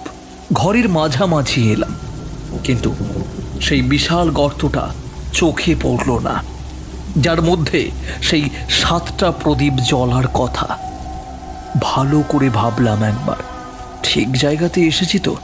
সদর্থক উত্তর পেলাম মনের কাছ থেকে। সিদ্ধার্থকে বললাম, সিদ্ধার্থ, তুমি একটু নিচু হয়ে মেঝেতে কান পেতে শোনো তো, কিছু শুনতে পাচ্ছ কিনা দেখো। সিদ্ধার্থ নিচু হয়ে কান রাখলো মেঝেতে। সঙ্গে সঙ্গে মেঝে ফাটিয়ে একখানা ক্ষত বিক্ষত হাত বেরিয়ে এসে চেপে ধরল তার গলা। মুহূর্তের আকস্মিকতায় আমিও বলয় একেবারে হতচকিত হয়ে পড়লাম। তারপর ঘোর কাটিয়ে সিদ্ধার্থকে বাঁচাতে আমরাও ঝুঁকে পড়ে প্রবল শক্তিতে সেই হাতের ওপর প্রহার করতে লাগলাম। কিন্তু সে হাত কিছুতেই সিদ্ধার্থের গলা ছাড়ল না। তখন আমি অন্য পথ অবলম্বন করলাম। গলা থেকে ক্রাইস্টের ক্রসটা বের করে বাইবেলের পবিত্র ভার্স আওড়াতে লাগলাম। কিছুক্ষণের মধ্যেই হাতটা সিদ্ধার্থের গলা থেকে সরে গিয়ে আবার মেঝের মধ্যে ঢুকে গেল। এবার আর কোনো সন্দেহই রইল না যে আমরা ভুল জায়গায় আসিনি, এবং সেই হাতটা যে কার তাও ভালো মতো বুঝতে পারলাম। মলয় সিদ্ধার্থকে উঠে দাঁড়াতে সাহায্য করল। কিছুটা পিছিয়ে গেলাম আমরা তিনজন। তারপর উচ্চস্বরে পুনরায় ভার্স আওড়াতে লাগলাম। খানিকটা অংশই মাত্র পড়লাম, তাতেই কাজ হলো। কয়েক মিনিট পর মেঝেতে সেই অংশের নিচ থেকে এক প্রকার মুহুর্মুহু জান্তব গর্জন নির্গত হতে শুরু করলো, যেখান থেকে কিছুক্ষণ আগেই ভয়াবহ হাতটা বেরিয়ে এসেছিল। আমিও না থেমে সমান তালে জপ চালিয়ে গেলাম। গর্জনের মাত্রাও বাড়তে থাকলো পাল্লা দিয়ে। কান ফাটানো চিৎকারে মন্দিরের অভ্যন্তরের নিঝুমতা খান খান হয়ে যেতে লাগলো। আমি জানতাম, যত বড়ই অপশক্তি হোক না কেন, তারা কখনোই পবিত্রতার অবস্থান সহ্য করতে পারবে না। কিছু সময় পর ঠিক তেমনটাই ঘটতে দেখা গেল। মেঝে ফাটিয়ে সশরীরে বাইরে বেরিয়ে এলো এক পৈশাচিক মূর্তি। স্থির করতে পারলাম না যে তাকে রুহি বলবো, নাকি ভাস্কর পণ্ডিত, নাকি সন্ন্যাসিনী নীলাম্বরী। ক্রুব্ধ চক্ষে নারকীয় জিঘাংসা ফুটিয়ে তুলে সাক্ষাৎ মৃত্যুদূত এগিয়ে এলো আমার দিকে।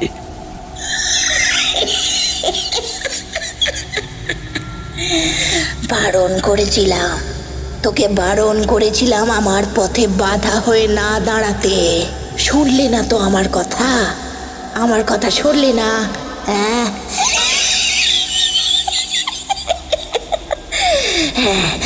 এবার ভোগ কর, ভোগ কর। তীক্ষ্ণ নখযুক্ত দুই হাতকে সামনের দিকে প্রসারিত করে রুহির অবয়ব ছুটে এলো আমার দিকে।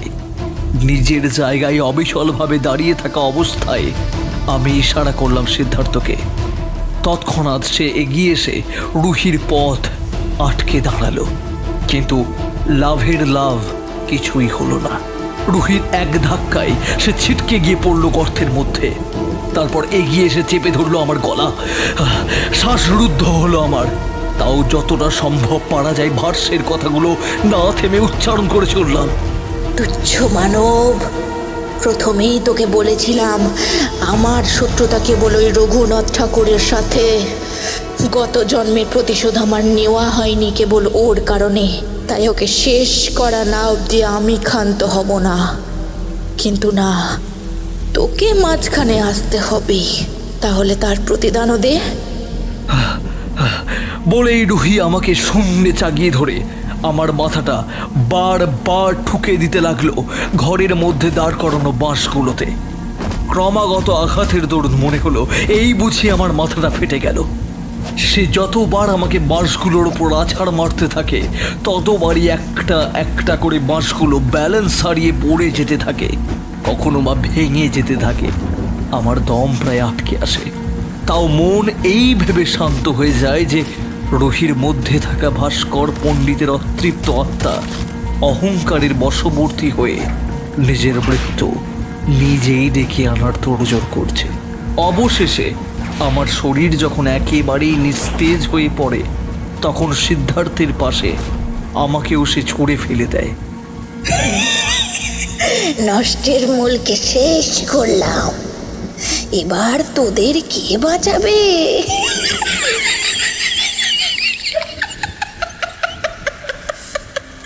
বিধ্বংসের চরমতম পর্যায়ে পৌঁছানোর আনন্দে রুহি খিলখিল করে হেসে ওঠে।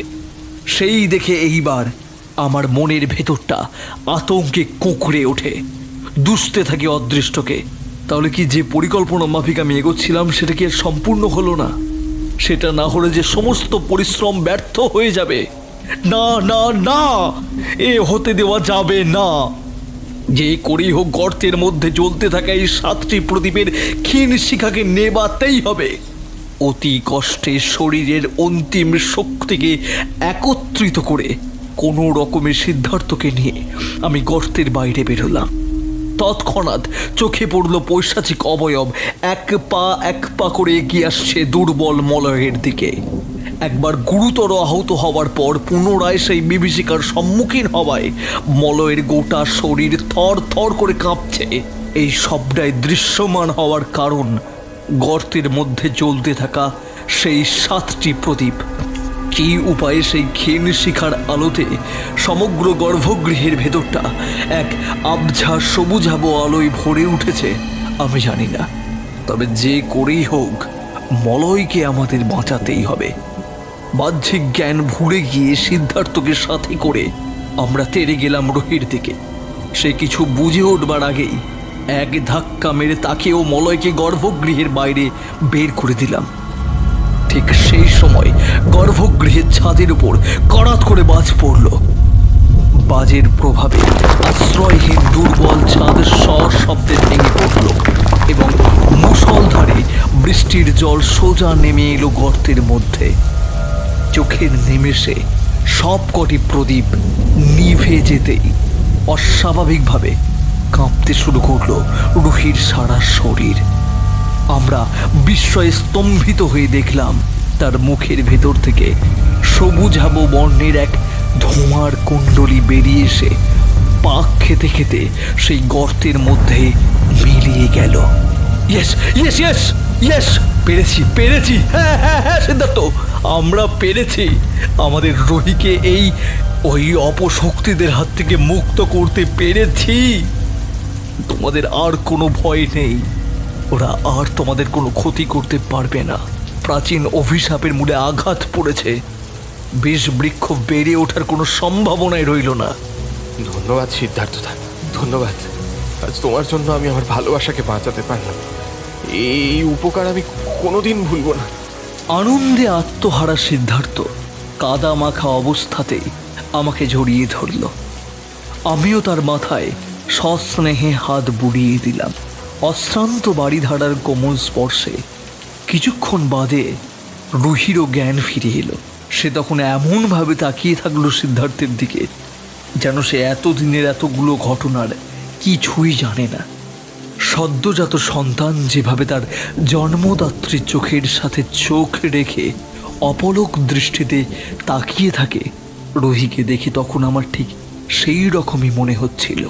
এতদিন পর নিজের রুহিকে ফিরে পেয়ে সিদ্ধার্থ তো এক প্রকার বাহুবন্ধে আবদ্ধ করে নিল রুহিকে। তারপর নিঃশব্দে বাহিয়ে দিল নিজের 2 চোখকে। মনের ভেতরে একরকম অজানা অনুভূতি নিমেষের মধ্যে ছেয়ে গেল তাদের দুজনকে পুনরায় মিলিত হতে দেখে। একটা অদ্ভুত ভালো লাগা, কি জানি কেন এমনটা হচ্ছিল আমার, তবে যাই হচ্ছিল ভালো লাগছিল। মিনিট 5 বাদে বৃষ্টির বেগটা একটু বেশি বাড়তে আমি ঈষৎকে এসে দুজনকে উদ্দেশ্য করে বললাম, ওহে কপতি, এবার হোটেলে ফিরে চলো, নাহলে নির্ঘাত জড়াসুরের কবলে পড়বে। আর সেই অসুরের হাত থেকে কিন্তু আমি চাহিলেও রক্ষা করিতে পারিব না, এই বলে দিলাম।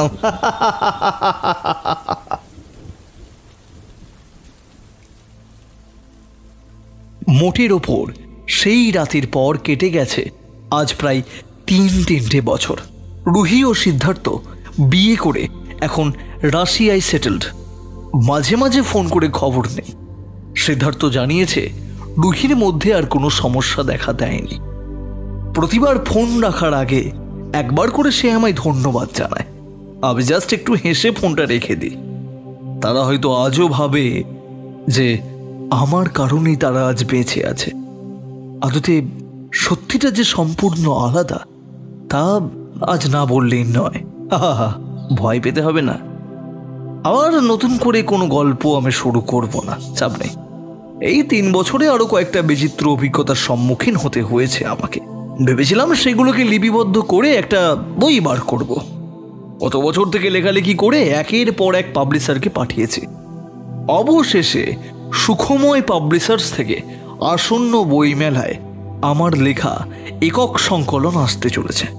নাম রেখেছি কোপ। আশা রাখছি আপনারা কিনবেন, পরে অবশ্যই রিভিউ দেবেন। কেমন? তাহলে এখনের মতো উঠলাম। Good night.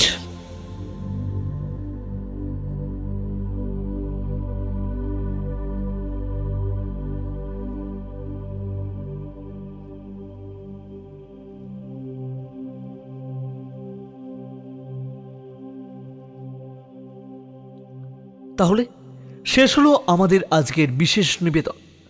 ফিকশন দুনিয়া প্রেজেন্টস শুভম রায়চৌধুরীর কলমে কোপ।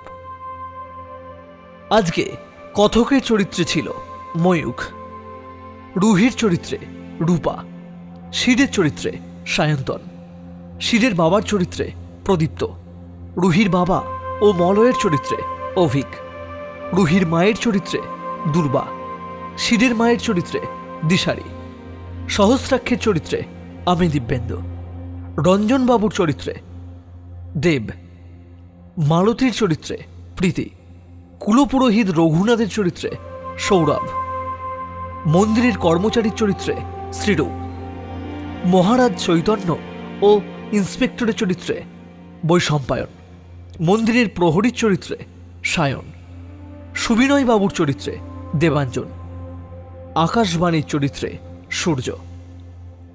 গল্পটি কেমন লাগলো তা অবশ্যই কমেন্ট সেকশনে জানাতে ভুলবেন না, আর লাইক এবং শেয়ার করবেন। আর হ্যাঁ, পরবর্তী গল্প কি শুনতে চান সেটাও কিন্তু আমাদেরকে জানাবেন কমেন্টসে। শুভরাত্রি।